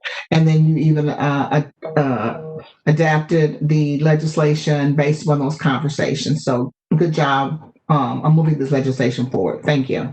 Thank you, Councilmember Tyson. Appreciate that. Councilmember, I'll say a couple things too. Appreciate the opportunity. Thank you for all your hard work on this. I know we've talked about this for years, and certainly I remember walking out and meeting the Brotherhood of Carpenters out front and talking with them about how important this issue was to them. And so I know how much work you've put into it. So congratulations to get it to this point. Thank you for working with the administration and with all of us to make sure that we all understood it in a way that makes sense. And it's so important to protect our workers, our tax base, everything about it. And so appreciate all the efforts you put into it this evening. Thank you, Councilmember Remy. Appreciate that. We do have a number of speakers this evening. Before we have our vote, I had a couple of invited speakers here this evening. First, we have Dorsey Hager, the Executive Secretary Treasurer at the Columbus Central Ohio Building and Construction Trades Council. Dorsey, you with us? I'm here. Thanks so much, Councilman Dorns. President Hardin, Pro Tem Brown, Council members Brown, Tyson, Remy, and Favor. Thanks for giving me the opportunity to speak to you all this evening. As you said, Councilman Dorns, my name's Dorsey Hager. I'm currently the Executive Secretary Treasurer of the Columbus and Central Ohio Building and Construction Trades Council, where I'm proud to represent 18 unions encompassing 18,000 members and over 1,000 contractors every day that do work in this city in Central Ohio. The legislation that you spoke of, that you brought forward, helps all law-abiding contractors, both union and non-union, by creating a level playing field for everyone. Our managers, our agents, our training directors. They work with the city and host countless outreach events so that we can give members of the city of Columbus the opportunities to get into some of our trade programs and get onto that path to the middle class. Many of our reps and our organizers visit job sites throughout the city, and we're constantly approached by many of these workers, many of who are citizens of Columbus, who suffer wage theft at the hands of their employer. Many, as Pro Tem Brown said, don't have the financial resources wherewithal to defend themselves. And many of these people that are being taken advantage of are the city's most vulnerable, which are the working poor, that are being taken advantage of every day by some of these unscrupulous contractors and employers. As you said, this legislation is good for the workforce. It's good for the law-abiding contractors. It's good for the city treasury, and it's good for the city of Columbus, as it is putting us up with other progressive cities around the country who are dealing with the same issue. This is America's opportunity city, and it's time for everyone to share in that same opportunity and have the ability to earn a fair and honest living. In conclusion, I don't think there's any reasonable person out there that would disagree with the enforcement of wage and hour laws. And I want to thank you, Councilman Dorns, and all of City Council, and especially those in the City Attorney's Office who work so hard on this legislation. I think it's going to be great for the City of Columbus and for the entire workforce of Central Ohio. Thank you. Thank you, Secretary Treasurer Hager. Appreciate you being here tonight. Next, we have Sarah Ingalls, the Board President of the Central Ohio Workers Center. Sarah, you with us? Yes, I'm here. Thank you, President Hardin, President Pro Tem Brown, members of council, and the sponsor of this very important bill, Councilman Dorans. My name is Sarah Ingalls, and I'm the board president of the Central Ohio Workers Center, which is a 501c3 organization that works with low-wage and immigrant workers right here in our community. And as we know, many low-wage workers are people of color, they're immigrants, and they're women. I'm here today in support of the Municipal Wage Theft Ordinance, number 1802-2020. This ordinance will help all workers in the city of Columbus, and that's why it's so important. Many workers are facing hardship during these uncertain and strenuous economic times, but the burden falls disproportionately on low-wage workers, many of whom do not have access to affordable health care, are not receiving a living wage, who depend upon the timeliness of their paychecks in order to pay their bills and just stay afloat. When confronted with wage theft, many workers are also confronted with economic hardships and the results that brings. Put simply, a late paycheck or the underpayment of wages that are owed to them can destroy an entire family's economic stability. I've met many of the workers who have faced this exact situation. The organization I'm here to represent, the Central Ohio Workers Center, hosts a monthly wage theft clinic that helps answer workers' questions and can connect workers to a wage theft attorney willing to take their case at no or low cost to the worker. Too many workers throughout the city of Columbus are struggling due to this pandemic, due to the underpayment of wages, and due to so many other systemic flaws and failures that we can't allow another worker to remain unpaid or improperly classified. If Columbus is to thrive as a livable city for all of its residents, it must be a place where all who work here are able to take home their full earned wages. We must ensure that the businesses that win city contracts and that perform our government-sponsored work are not taking our community's money and simultaneously stealing wages from their employees or misclassifying them in an attempt to avoid paying their fair share. Further, law-abiding business owners should not have to compete with businesses that cheat the system by underpaying or misclassifying employees. The people of Columbus want this ordinance. In August, the Central Ohio Workers Center asked community members to sign on to a letter of support that expressed excitement for this wage theft ordinance. In just 3 days, the Workers Center reached 4,500 community members, and of those 4,500, 531 actually took the action to sign on to our letter of support. And if you're somebody who does that with nonprofits or that kind of outreach, that's an incredible response. Just today, the Worker Center and its close partners put out some information about this hearing and the potential passage of the ordinance, and had a significant amount of online engagements, from simply liking and sharing the message to retweeting and resharing it, to crafting their own message and expressing why they personally support this ordinance. Columbus is ready to join cities like Cincinnati, Ohio, that have a wage theft ordinance. We need a wage theft ordinance of our own. And to do that, we need you, our elected representatives, to help protect both law-abiding businesses and workers in this city by passing this wage theft ordinance. Workers need support, and they need it now. And if this ordinance helps even one worker get access to the money that they've already earned, it will be a success. And it's my firm belief that this ordinance will affect the lives of more than just one worker. Therefore, I once again want to express my gratitude to Councilmember Dorrance for his tireless advocacy for this ordinance, and I hope that you will join him this evening by voting into law a common sense wage theft ordinance that works for everyone. Thank you. Thank you, Sarah. Appreciate you being here tonight, and also your advocacy on this issue for quite a while. So thank you for all your work. Our last invited guest speaker tonight is Mark Fluharty, the Executive Director of the Central Ohio Labor Council, AFL-CIO. Mark? Mark, you're on mute. There we go. Good evening, everybody. Council President Hardin, President Pro Tem Brown, members of City Council, thank you very much for this opportunity to speak on a very important issue in our community today, which is making sure that people that go to work get paid. They are the backbone of our economy here in local Central Ohio. And the men and women that go to work in our community should be able to count on getting their wages. This is leadership and bold leadership that we most certainly appreciate. This ordinance is long overdue. And for the last 2 years, we have worked tirelessly to get to this point. I can't thank Councilmember Dorrance enough for his leadership for the working men and women here in Central Ohio.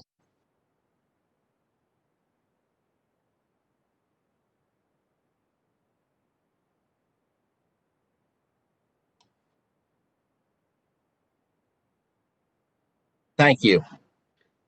Thank you, Mark. Appreciate you being here tonight. We have two public speakers this evening that filled out speaker slips in support of this legislation. I believe both of them are here with us tonight on WebEx. Just the standard rules of council. If you want to introduce yourself, if you could identify where you're from, and if you're representing any organization, and folks have 3 minutes. The first public speaker I have is Ed Foreman. Ed, are you with us? I am. Can you hear me? Yes, I can. Ed, take it away. Thanks. Hey, I just I'm a attorney here in town, and I'm about 17 years in my practice has been representing individuals in wage theft cases. I guess the real purpose that I was coming to speak to tonight was the inadequacy of the existing statutory framework in terms of preventing wage theft. I think we had some questions previously.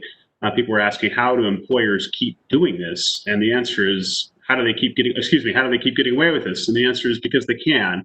The existing statutory framework does not contain appropriate penalties to really make employers sit up and notice. Essentially, if you don't pay people, the worst thing that's going to happen to you is they're going to force you to pay the money you should have paid them in the first place. I've been doing this for a long time, but only a very small portion of people who have their wages stolen eventually make it to an attorney. If you really need some help sleeping tonight, you are more than welcome to read the written testimony I submitted, in which I go through, I think, most of the laws which were set forth in the ordinance in fascinating detail as to their penalties. But I would submit at this point that all of them are inadequate to really put an end to this problem. We're very appreciative of this ordinance because it will finally put some serious teeth behind this, to the point where employers will be concerned enough that the hope is they will actually change their policies. And if they don't, employers who do follow the law will no longer be at a competitive disadvantage. Thank you, Ed. I appreciate you coming by tonight and sharing your testimony with us. The last public speaker we have is Chris Nagley. Chris, you with us? Yes, Mr. Dorns, I'm here.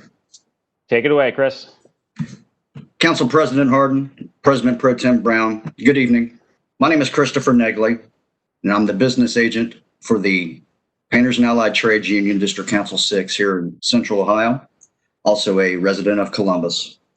Thank you for taking the opportunity to look at this and vote on this very important issue, as I am also in the past have been a victim of wage theft, and it has rocked my family's livelihood into a point where it's very hard to come back from.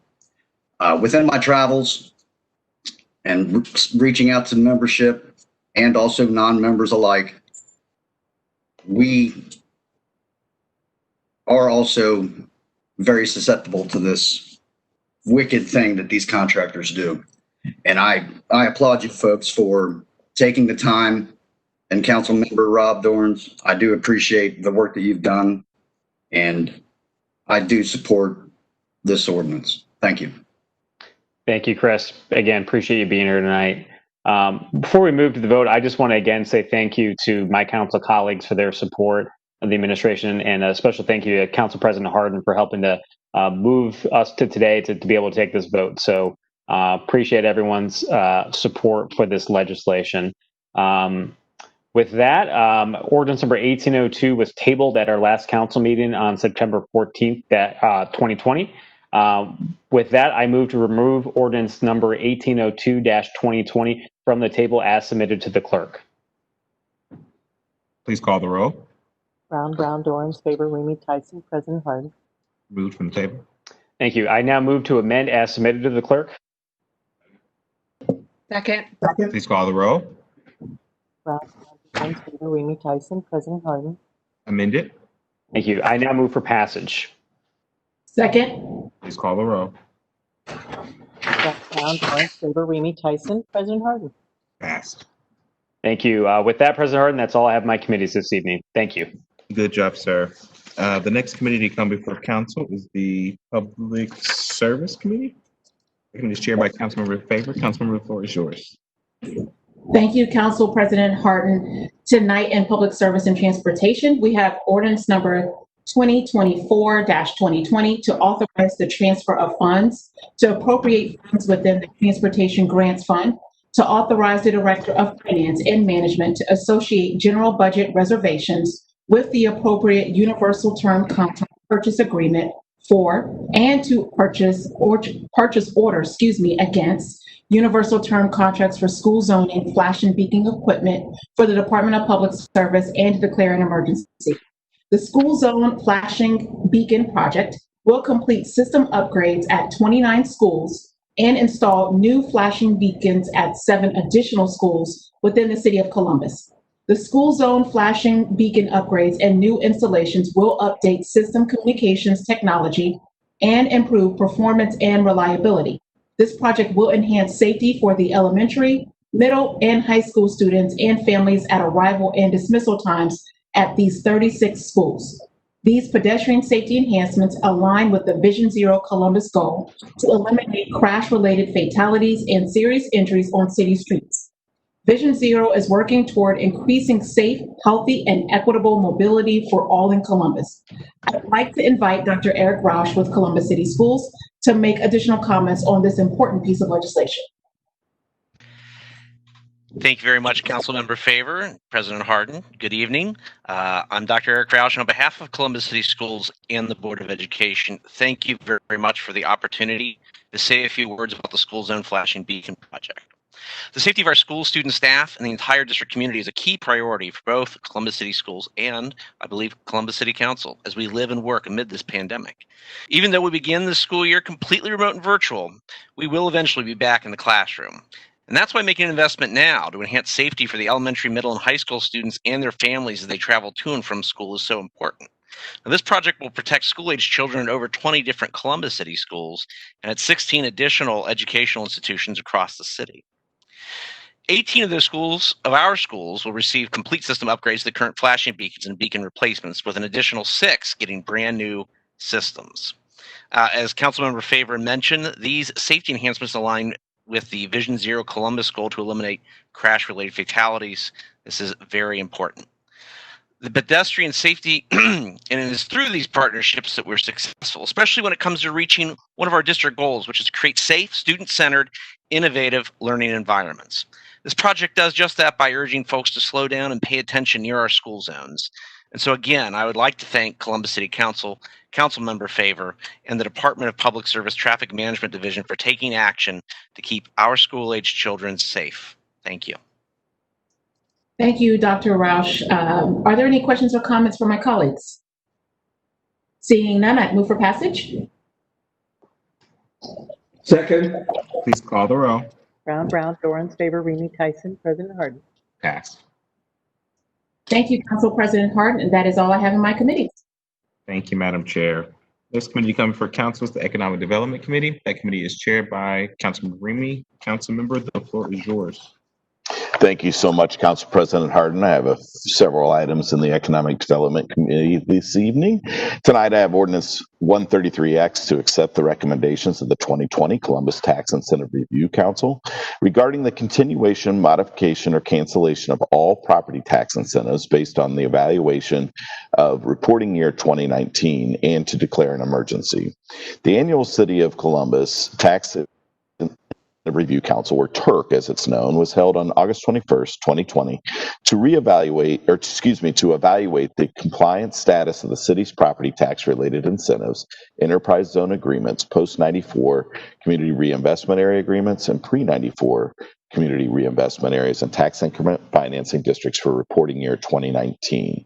The Ohio Revised Code stipulates on the basis of the determinations of the TURC on or before the first day of September of each year, the TURC must submit to the legislative authority written recommendations for continuation, modification, and cancellation of each agreement. In a memorandum dated August 27th, 2020, from the Director of the Department of Development, the results of the TURC were presented to the Columbus City Council. A meeting was held on September 10th, 2020, between representatives from Council and the Department of Development to review the recommendations. This resolution is requested to be considered to fulfill the stipulations set forth in Section 5709.85 of the Ohio Revised Code and will accept the recommendations of the 2020 TURC. In 2019, the portfolio of companies created, invested, and retained $164 million in new annual payroll. That's 180% of goal. Invested over $1.17 billion in real property improvements. That's 100% of goal. Created 2,788 jobs, which is 115% of goal, and retained 10,200 jobs, which is 124% of goal, for a total of 13,457 local jobs created and retained. Tonight, I'd like to ask Director Stevens to make a few comments about this resolution. Director Stevens, the floor is yours. Thank you, President Hardin, Chair Remy, members of council. Using economic development incentives is an important tool to encourage job growth and capital investment. Ensuring that the City of Columbus receives jobs and capital investment in exchange for economic development investment is a critical component of our job growth efforts.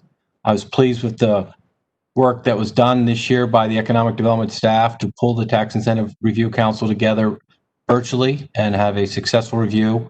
We're pleased that we continue to invest in businesses that meet their commitments and in most cases exceed their commitments. Just quick side of the $164 million in new annual payroll that was reported in reporting year 2019, that equates to over $4 million in new revenue for the city to provide basic city services to our residents. I'd be happy to answer any questions. Thank you. Are there any questions or comments from my colleagues this evening?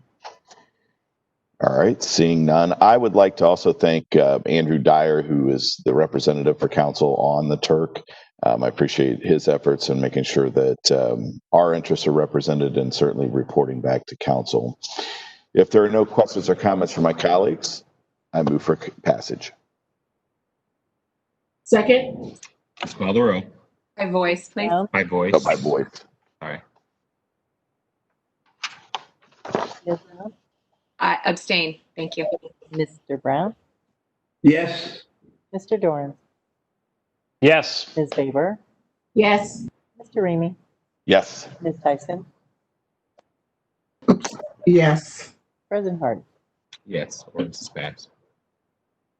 Great. Thank you so much. The next ordinance I have this evening is 1870 to authorize and direct the city auditor to transfer an amount not to exceed $10,274,785.13 within the general fund to authorize and direct the city auditor to appropriate and transfer $2,568,696.28 in cash from the special income tax fund to the general fund, to authorize and direct the city auditor to make payments not to exceed a total of $10,274,785.13 in accordance with the Jobs Growth Incentive Program for the 26 active and reporting JGI projects for which employers have met the requirements of their JGI agreements and thus are eligible to receive their payments for tax year 2019 in 2020, to authorize the expenditure not to exceed of $10,274,785.13 from the general fund and to declare an emergency.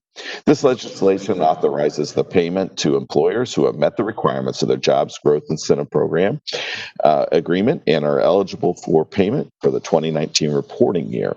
The tax year 2019 is the first year in which Cover My Meds, Installed Building Products, Corson, Fire and Security, Root Inc., and Total Quality Logistics have reported and will be the final year of Com Resource, Contact Us LLC, The Crimson Cup, Deifuku America Corporation, Engineered Profiles, FedEx Supply Chain, Flight Safety International, J&J, Pepsi Cola Bottling Company, Huckleberry Inc., the Kroger Company, Prime AE Group, and Bentex Solutions. Emergency action is requested so that the city can authorize payment by the end of second quarter of this year in accordance with the Jobs Growth Incentive Program agreements. This evening, we have Dave Luketic, Government Affairs Director with Root Insurance, to say a few words. Dave, the floor is yours. Thank you, Councilmember. Can you hear me? Yes, sir. Excellent. Well, thank you, and thank you, Council. My name is Dave Luketic. I'm Director of Government Affairs at Root Insurance. Let me just start by thanking everyone in our company, on behalf of our company, the leadership and dedication that you guys had to the city and its people through this last 6 months. So really do appreciate your leadership. And we are really optimistic about the future at Root. And let me talk a little bit about where our company is at and where we're going. We are now and continuing to be the fastest growing insurance company in the country and the fastest growing company in Ohio. We believe we are the future of the insurance industry. I believe we appeared in front of your council over a year ago to increase our job growth tax incentive. And you guys supported us. And since then, we've been good on our promise to the community. We are now at over 800 jobs in Central Ohio, right here in Central Ohio. That's starting in 2015. We just had a handful of employees. We launched a new office in the Easton area with a focus on claims and customer service. We've expanded our office downtown in downtown Columbus, taking on a whole other floor, adding training rooms and meeting rooms to also another floor. And these jobs are diverse pay ranges from hourly jobs like claims and customer service, highly specialized jobs like engineering and data science. I think the last time we checked, we moved actually 40 people from outside of Ohio, from different states, into the Columbus area to work at our company. This also includes finance, legal, administrative, various other positions as we scale the company. Council President, I think you were at Root probably about a year ago this time, and you saw employees' desks side by side, everyone cramped into 2 floors, sitting on top of each other. That's just an illustration of how quick we've been growing, and hopefully that will continue. But the tax incentive packages and all the work that you guys have done, the work that our team have done, we have a little bit more space now and continue to hire. Right now, the company writes insurance in 30 states, hopefully more to come. We've now also launched renters and homeowners insurance in select states. And we've grown 40% in revenue, 400% in revenue just in the last 4 years. The reason I joined this company was because of its heart and its passion for fixing things.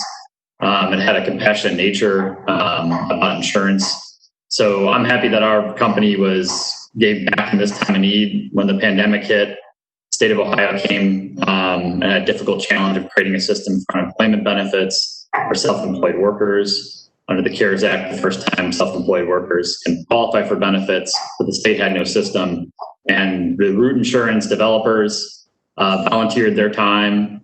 Many of the folks that we hired just in the last year to help create a pre-registration system, giving the state just a head start on getting benefits to these individuals. And a week or 2 or 3 weeks really made the difference in some of these families' lives.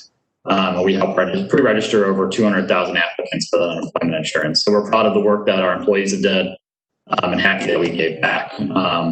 Once again, appreciate you guys' leadership. Thank you for having me. Thanks for the support of the company. Thank you, Councilmember. Thank you, Dave. It's a pleasure to have you back here this evening. The growth at Root's been nothing short of impressive. We appreciate the partnership and the commitment to the city of Columbus. We're excited to see what's going to come in the future. I know there's some great things. Director Stevens, would you like to say a few words about Root or anything else, any of the particulars about the job growth incentive? Thank you, President Hardin, Chair Remy, members of council. This is another example of one of our many economic development investment tools.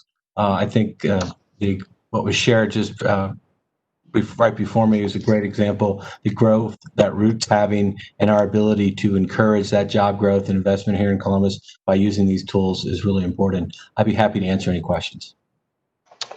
Are there any questions from my colleagues this evening? Seeing none, I move for passage. Second. Please call the roll. Brown, Dorans, favor, Remy, Tyson, President Hardin. Pass.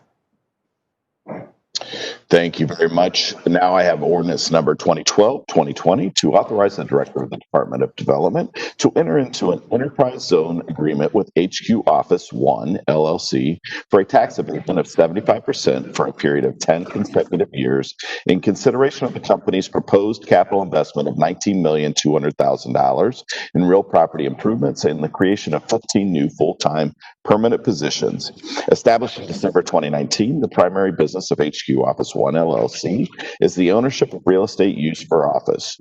HQ Office, a wholly owned subsidiary of Columbus-based developer Hamilton Crossing, proposed to construct a 141,000 square foot speculative Class A office building at 4960 East Dublin Granville Road in Columbus, Ohio.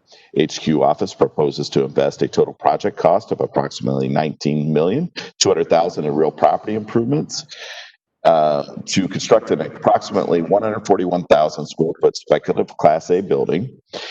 Additionally, the company will create 15 net new full-time positions, permanent positions, with an estimated annual payroll of approximately $750 at the proposed project site. The City of Columbus School District has been advised of this project. This evening, I would like to call on Chris Tumblin, Vice President of Development with HQ Office, to say a few words. Thank you, Councilmember Remy, and thank you, council members, for your time this evening. I'm with the Daimler Group. We're the lead developer on the project.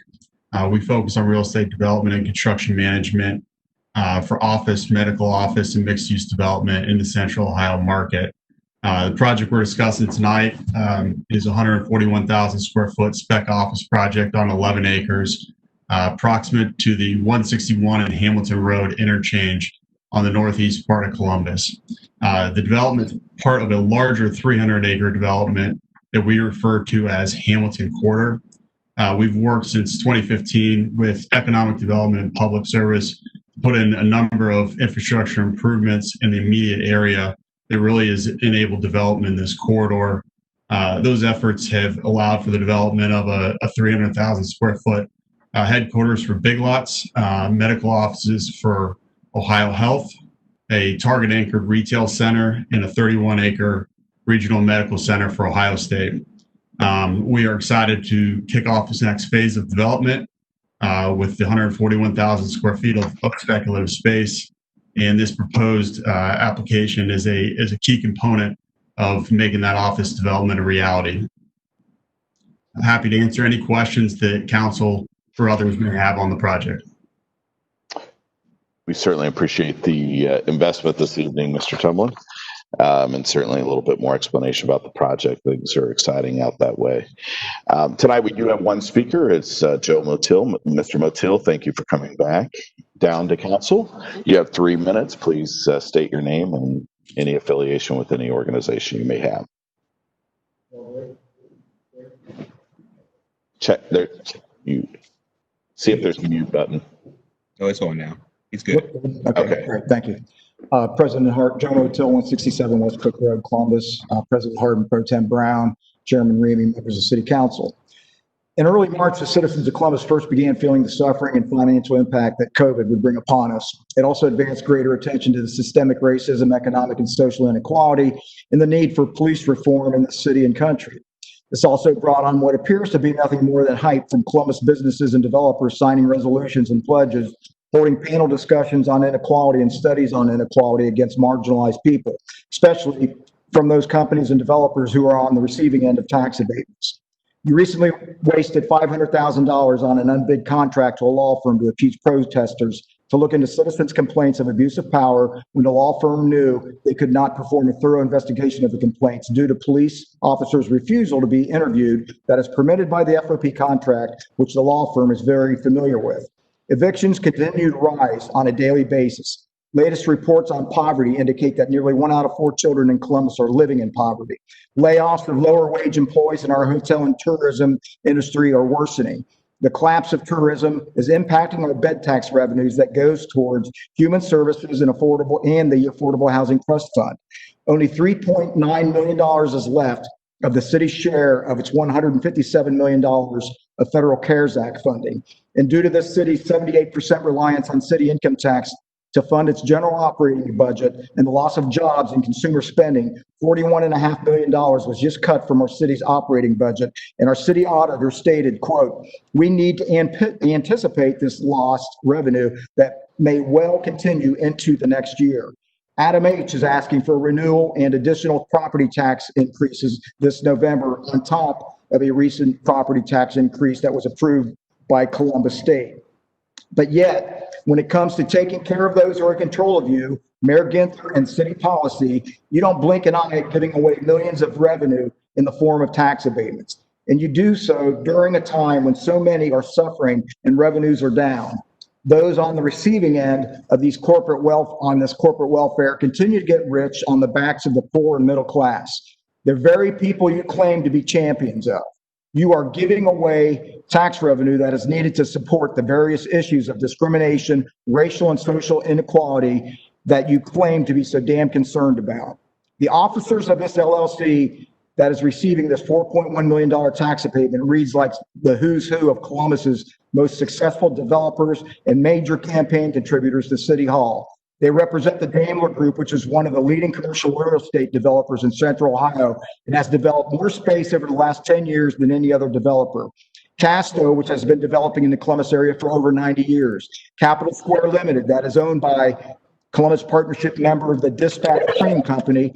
And then there's the New Albany Company, who is more likely partially responsible for having the Hamilton Road 161 interchange conveniently located in proximity to where this proposed tax abatement project is being located. All of these companies and officers are swimming in cash while you continue to give lip service to those in need, while you contribute to their suffering by supporting these tax abatements. Since the financial impact of COVID began in March, if you approve of tonight's tax abatement, you have given away $56 million in tax abatements since March and no less than $369 million over the last 59 months. Thank you.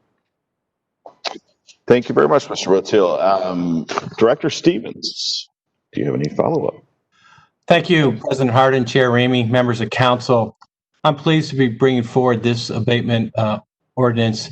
This is a $19.2 million investment up in the northeast side of the community that's going to result in immediate construction jobs And then it's also going to position ourselves when we come out of and prepare for the economic recovery as a result of this pandemic to attract those type of users we want in these office spaces that are paying income tax.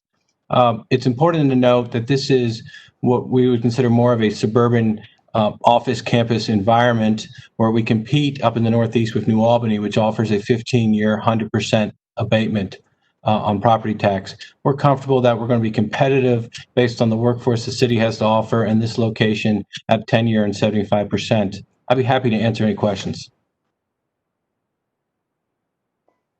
Thank you very much, Director. Do any of my colleagues have any questions this evening?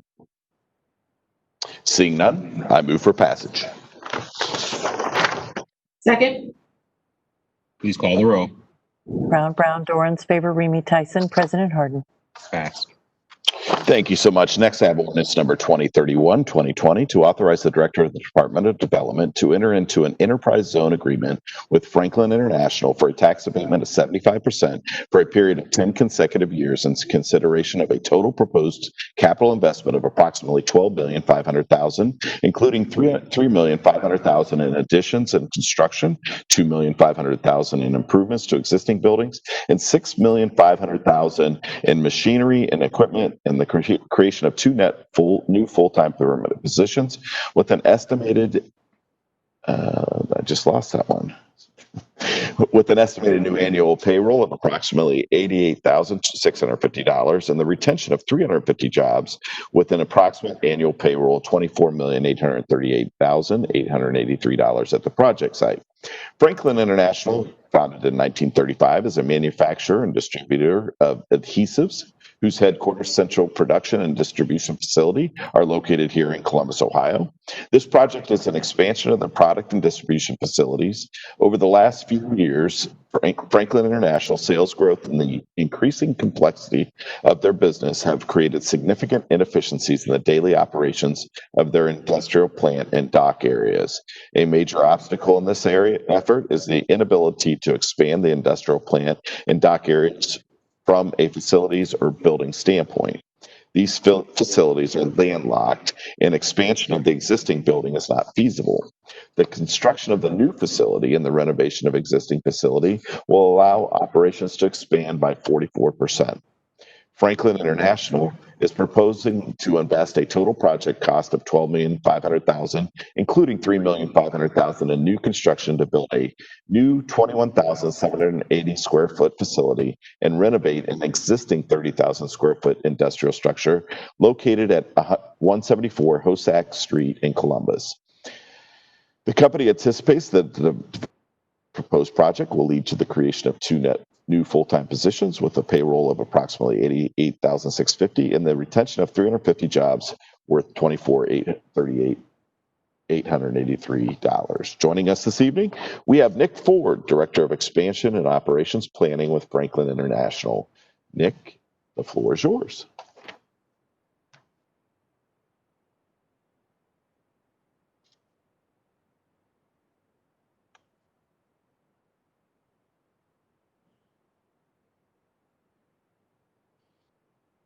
Nick, are you there?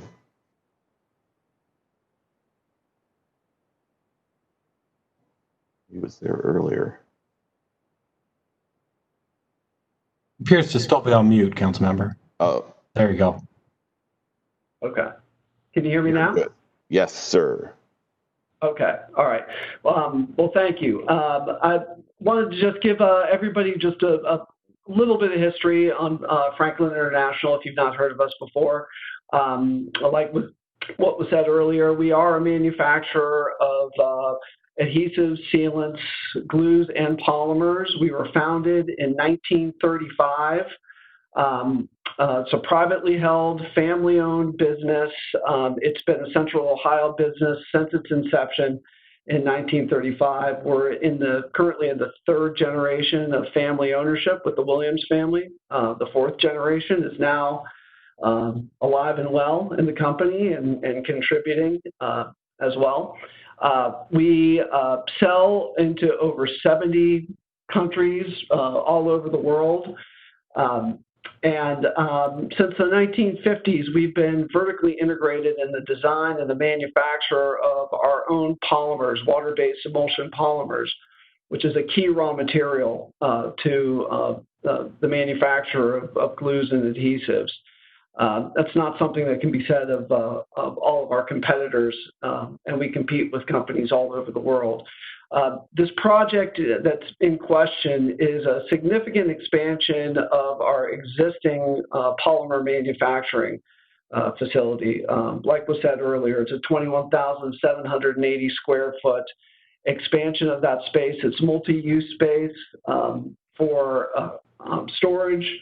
We'll have 4 functioning loading docks, and most importantly, a significant expansion in the production capacity of our industrial adhesives and our polymers. We have been, not sure everybody knows exactly where we're located. We have been a proud neighbor of the south end of Columbus for generations. We have continued to invest in our neighborhood and our operations on the south end. This proposed expansion project would be on our site in Columbus. There has been investigation in the past on this project to look into sites outside of Ohio that offer favorable business conditions, namely Texas and Oregon. Texas, because it's close to many of our key and strategic raw material suppliers, as we source a lot of materials from the petrochemical industry. And Oregon, because we have many of our key industrial customers have manufacturing locations in the Pacific Northwest because of its proximity to rich wood reserves. But what we want to do is we want to continue to invest in Central Ohio. We want to continue to invest in the south end of Columbus. And that's why it's our strong preference to expand here. I'd be happy to take any questions. Thank you so much, Nick. We appreciate you coming down this evening and speaking. Director, would you have any comments? Thank you, Chair Remy. I would just highlight the Turk memo talked about the return on our investment by using our economic development incentives. I think this is a great example of using these tools to keep a company like Franklin in the south part of Columbus doing manufacturing and continuing to encourage that type of investment and retain the 350 jobs. So I thank Franklin International for continuing to invest in Columbus, and I appreciate Council's consideration of this ordinance. Thank you so much, Director. Yes, I'll echo that. It's great to see their expansion. I know they're a great partner with the South Side and the City of Columbus, and we're happy to have them here. So with that, are there any other questions or comments from my colleagues this evening? Seeing none, I move for passage. Second. Please call the row. Brown, Dorans, favor, Remy, Tyson, President Hardin. Pass. So we did pull one item off of consent this evening. I'd like to go ahead and read that. This ordinance is Ordinance 2013 to accept the application of Robert B. Cook and Thomas B. Fritz Trust for the annexation of certain territory containing 2.04 acres in Franklin Township and to declare an emergency. I'm going to go ahead and throw this over to Director Stevens just to talk about it at a high level. This is down along Jackson Pike, I believe, if I'm not mistaken, in Eakin. That's correct. And we're asking that council dispose of this legislation this evening because they're moving forward on their zoning process and they'd like to move that zoning forward, so they need to have it annexed into the community. I'd be happy to answer any questions. Are there any questions from my colleagues this evening? Seeing none. I have a question. So what's sorry. The company? Director, can you answer that question? Right now, it's just the property owner's trust that's moving the annexation through. Okay. I'm sorry, I don't have the name for the zoning side. Councilmember Tyson. All right. Thank you. All right. If there are no other questions or comments, I move for passage. Second. What's that? I said and to declare an emergency. Okay. First, I apologize. First, I need to move to emergency. Move to amend emergency. Second. Please call the roll. Brown, Dorans, favor, Remy, Tyson, President Hardin. Amend it. And now I move for passage. Second. Amended. Please call the roll. Brown, Dorans, favor, Remy, Tyson, President Hardin. Passed. Thank you very much. That's all I have this evening in economic development. Thank you, Mr. Chairman. The final committee to come before council this evening is the Health and Human Services Committee. That committee is chaired by Councilmember Tyson. Councilman, the floor is yours.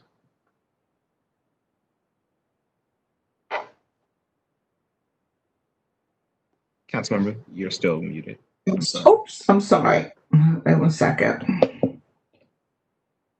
Oh, I was muted? I'm unmuted. All right. It's ordinance 1994-2020 to authorize the Board of Health to enter into a contract with Ohio State University hospitals to expand and increase COVID-19 testing in the amount of $883,355.60 and to authorize the expenditure of $883,355.60 from the CARES Act fund and to declare an emergency.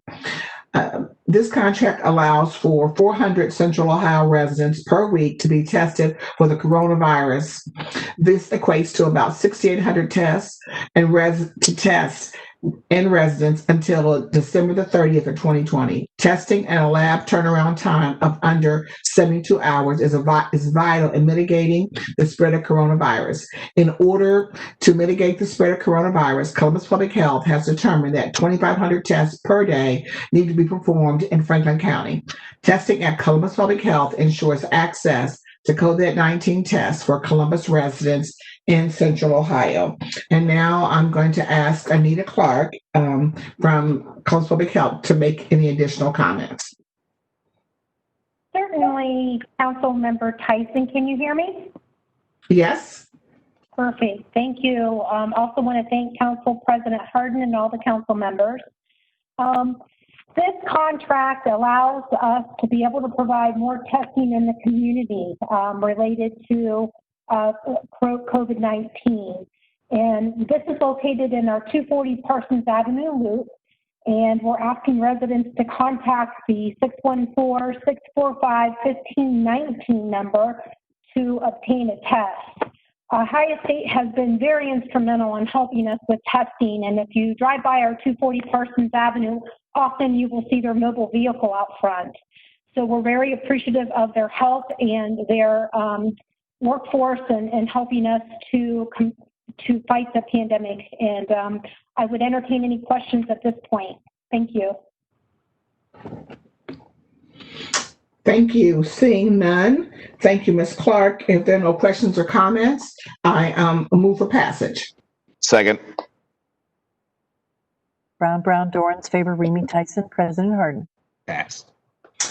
The next ordinance is ordinance 2079, and it is to authorize Columbus City Council to enter into a grant agreement with Columbus Next Generation Corporation in support of the Greater Linden Rental and Mortgage Assistance Program, to authorize a transfer of appropriations within the CARES Act fund, to authorize an expenditure of $228,366 within the CARES Act fund, and to declare an emergency. And I am now going to turn the floor over to Councilmember Mitchell Brown because this is an ordinance he is sponsoring. Councilmember Brown. Thank you, Councilmember Tyson, Chair Tyson. This ordinance is a grant agreement and a collaboration between the Columbus Next Gen Corporation and Crack House Ministries. Crack House Ministries, or Christ Resurrects After Crack Kills, was founded in the Linden community in 1999 by Pastor Mitchell Ellison. In addition to providing traditional religious services, the ministry works closely with the community, providing 12-step meetings, a residential sober home with the capacity to serve 12 men, a Tuesday and Thursday lunch program, and assistance to community members in need of any other social assistance. This Greater Linden Rental and Mortgage Assistance Project will provide rental and/or mortgage assistance to residents in small businesses in South and North Linden neighborhoods that have been impacted by COVID-19. Also with me this evening is representative from the Next Gen Corporation, Tracy Taylor. Good evening. How is everyone? Good evening, President Gordon. Thank you, Councilman Brown. We are looking forward to this. We have partnered with Crack House Ministries for the last 4 or 5 years doing several events in the Linden neighborhood. I am a strong believer, and so is Boyce over at Next Gen, that you cannot just go into a neighborhood and build new buildings without helping to address some of those social issues. And Crack House Ministry is a very on the ground. Pastor Ellison, I have watched him actually go to doors and check on people when they don't show up. He does more than just drug rehab. He also helps with trying to find housing and helping people to reestablish their lives. So we just felt this was a good partnership and a great opportunity, since Next Gen has several projects going on in the Linden area. And we will continue to partner with local agencies in the Linden neighborhood, as well as the Hilltop, East Long Street, Mount Vernon, near East Side, and the Parsons Avenue area, to improve our neighborhoods until we get there. Next Gen will also oversee the application and approval process. The funds will utilize pay up to $6,000 of delinquent rents and mortgages per application at the respective addresses. And the funds can be also utilized to cover delinquent electrical and/or water charges if they are included as part of the monthly rental or mortgages. So it's a very, very worthwhile activity. It's been going on, and the collaboration with the Next Gen and with the Crack House Ministries, I believe, is a very, very positive endeavor. If there are any questions from my colleagues, I move for passage.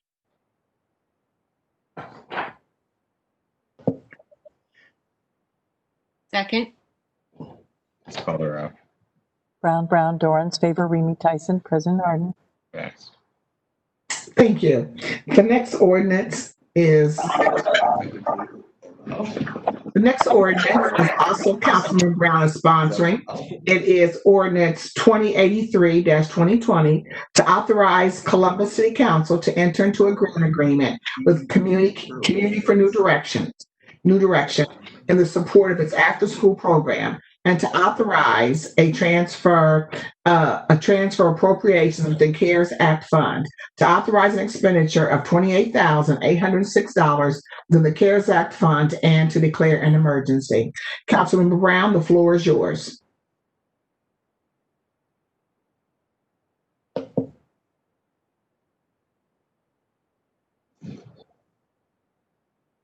Provide its core services, and which are almost entirely in person. Closed schools and daycares led to closings of in-school and after-school programs moving forward into the fall. C&D is attempting to support students from all districts who are learning remotely. In order to provide programming and continue to help students stay on track, C&D is in need of funding to purchase additional technology, equipment, including ceiling-mounted projectors, mobile whiteboards. These things will allow the C&D to create a remote learning classrooms at various locations and help students access the program remotely. Again, I'm asking for my colleagues' support, and I move for passage. Second. Please call the roll. Brown. Sorry, I apologize. That's all right. Brown, Dorans, favor, Remy, Tyson, President Hardin. Thank you, Councilman Brown. The next ordinance is 2104-2020, and it is to authorize the Director of Development to execute grant agreements with various social service agencies to address and provide for multiple human service needs, and to authorize the expenditure of up to $14,249,853 from the CARES Act fund, and to authorize the payment of expenses starting March 1 of 2020, and to declare an emergency. The COVID pandemic has caused unforeseen needs amongst Columbus and Franklin County residents. In addition, human service agencies working to meet those needs have been impacted by unforeseen and unbudgeted costs. As a result, many residents and nonprofit human service providers are experiencing economic instability. It is essential for the City of Columbus to invest in ways that increase their resilience and stability. The Resilience Initiative was implemented to increase the capacity of human service providers to recover quickly and to meet the increasing demands of the residents for goods and services. To support the city's regional vision for economic security and resilience for all, the city, in partnership with the Franklin County Board of Commissioners, conducted a competitive funding process in July and August of 2020, from which the city and the county received 247 proposals representing 247 agencies with over $91 million in requests. And again, $91 million in requests to support our residents during COVID. From these proposals, 110 agencies were selected for funding. 80 agencies will enter into agreements with the City of Columbus and 30 with Franklin County. This ordinance is was one of those ordinances. And the services provided by these agencies cannot be provided by existing employees because these services are beyond the city's current staffing capacity. And I'm going to now turn it over to Director Stevens to speak about this process. Director Stevens. Thank you, President Hardin, Chair Tyson, members of council. I'm really proud of the effort that went forth to collaborate with the county on coordinating our funding of these human service agencies that are providing critical services to our residents and families in this time of need. We asked staff internally to go through these 247 proposals on a technical basis, but we pulled together a group of community leaders, 9 community leaders who focused on to make these applications to make sure that they provided the service equity to all patients, clients, customers, consumers, and service users, as well as the proposals would produce results that aid in the long-term recovery efforts of not only the community, but for these human service agencies. And we're fortunate tonight to have Elon Sims, who agreed to chair the external review committee of community leaders. And I think they did a great job on making sure that these applications were looked through a lens of equity. And Elon, I'd like to ask you to say a few words about the process and how you guys got to the recommendations that are before council tonight. Good afternoon, and thank you, Director Stevens, Chair Tyson, President Hardin, and members of council for allowing me to share a few words this evening. The purpose of the Resilience Review Committee was to evaluate the funding recommendations made by the technical review team and to provide final funding recommendations to the mayor and the Board of Commissioners. This committee, made up of 9 community members from various diverse backgrounds and experiences, was charged to conduct its review with a lens of equity, inclusion, focused on ensuring that the final grant award provided the opportunity for an equitable distribution of services to meet the specific needs of Columbus and Franklin County residents. Throughout this entire process and through the work of this final review committee, we relied on a set of core values and guiding principles, and those were to build upon the strategic investments in the human services sector, produce results that aid in long-term recovery efforts, and to provide service equity to all patients, clients, customers, consumers, and service users in our human services system. This lens of equity in our work allowed us to ensure that we closely reviewed agencies who applied, the populations that they served, the specific services and programs they deliver, where they provide these key services and programs, when they offer them, how they provide them, and the capacity of these organizations to continue to serve all segments of this community during this time. As a result, 110 nonprofit organizations, both large and small, are represented as part of these funding recommendations. We came to the final list of organizations We saw variety, we saw diversity, and we also saw needs being met across this community. As many of you know, I'm a social worker, and so my training has taught me to recognize the importance for all of us to work together to enhance human well-being and to help meet basic needs of all people. Fundamental to this work is the attention to environmental forces that create, contribute to, and address problems of living. This pandemic was surely an environmental force whose effects could be felt for a long time and for some time. However, what we're seeing here locally is our city and county leadership coming together to ensure that needs are being met in our community and to support this inclusive path for long-term recovery. And so I thank you all for the opportunity to serve, and thank you all for and our nonprofit community who has continued to its commitment to serving this community during these difficult times. Thank you. Thank you, Elon. And there are two other speakers tonight. There's Lynn Proper, who is one of the individuals, companies who is organizations to receive dollars should we pass this tonight.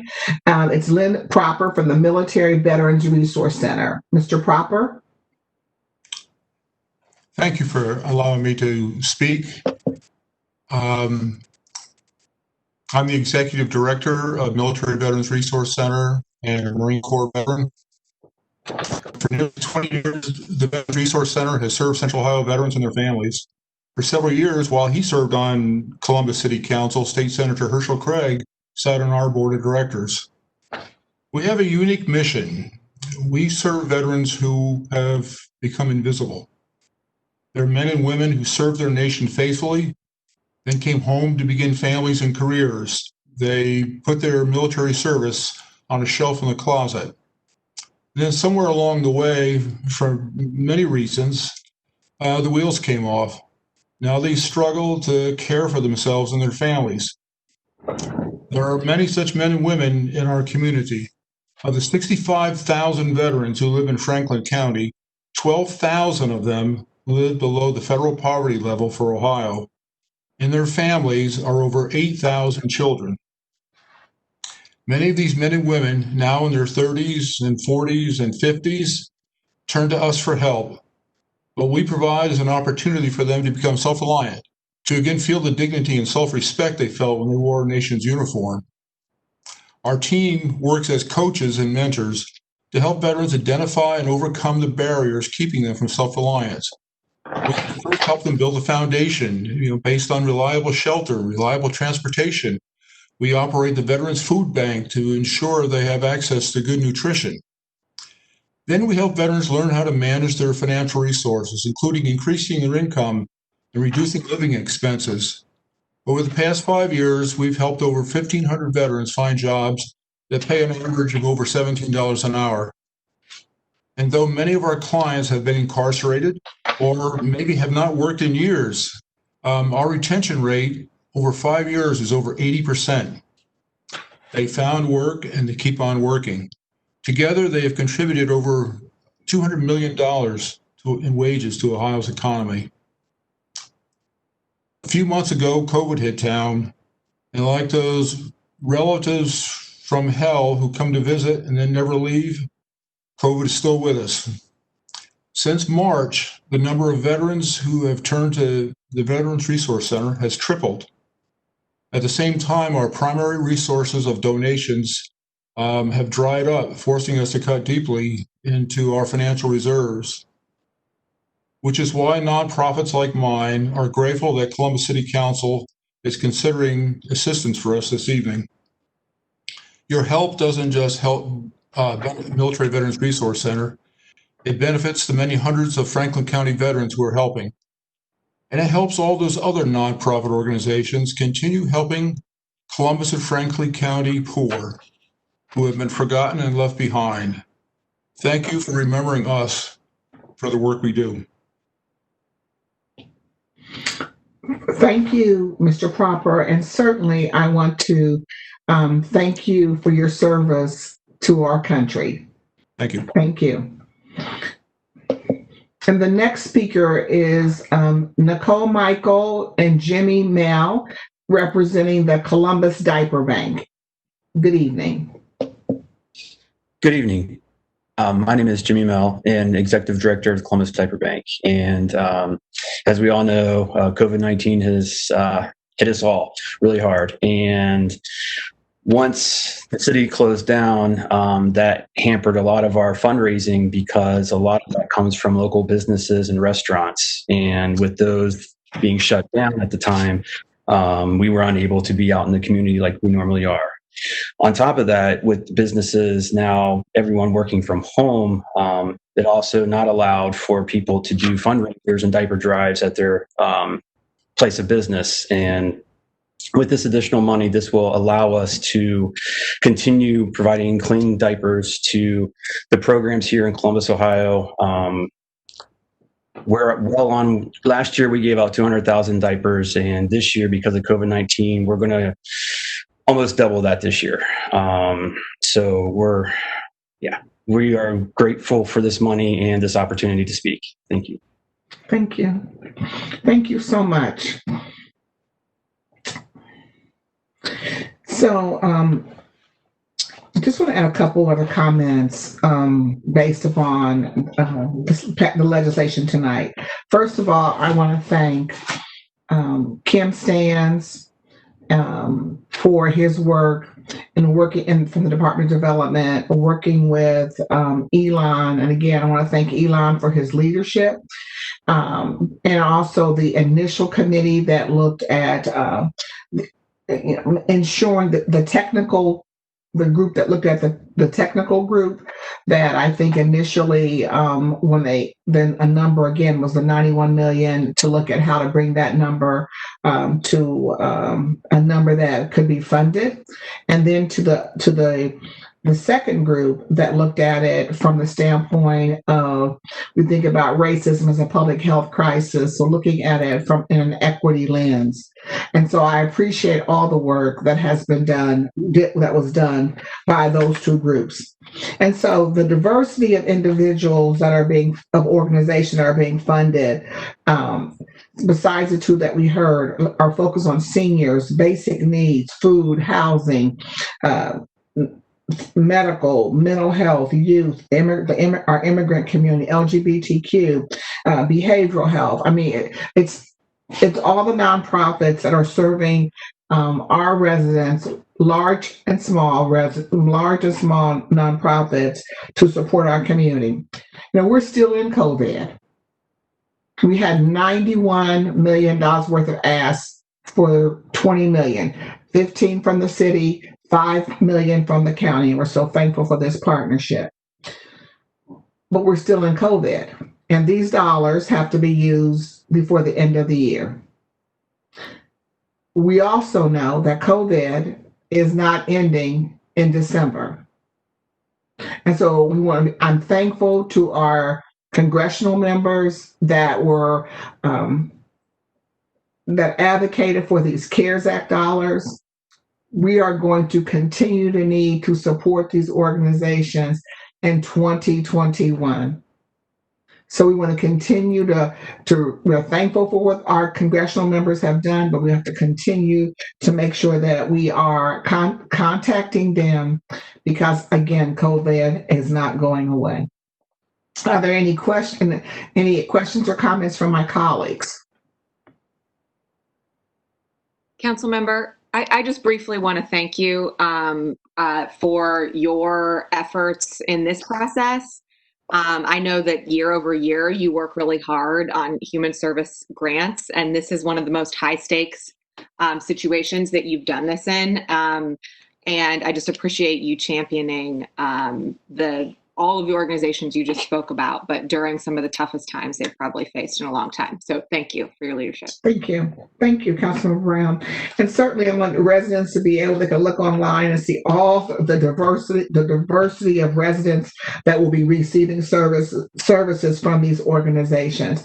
Again, I want to thank the mayor and the administration, again, the commissioners. I thank my council colleagues for having meetings once the committee have finish their work and put their funding recommendations forward, and to have asked questions and been very thoughtful about this legislation. So if there are no other comments from my colleagues, I know that the nonprofit organizations will be happy, as well as the residents that they serve, if we approve this legislation tonight. And so, again, my colleagues, I now move for passage of this $14 million in legislation. Councilmember Tyson, before I second, I'm wondering if I could just make a brief comment. I just want to underscore the work that you and your team has done in this space. It's gratefully appreciated. The ask was, and we knew it was going to be major. And, you know, I know that there was a lot of intention behind the process, and it was not easy to reach these decisions, but you're absolutely correct that there is a diverse group of organizations that are represented, and diversity beyond just color. So I appreciate that. That is exactly what we need in the community, and I believe provides a good use of the CARES dollars as it was intended. So thank you for that. Thank you. Thank you.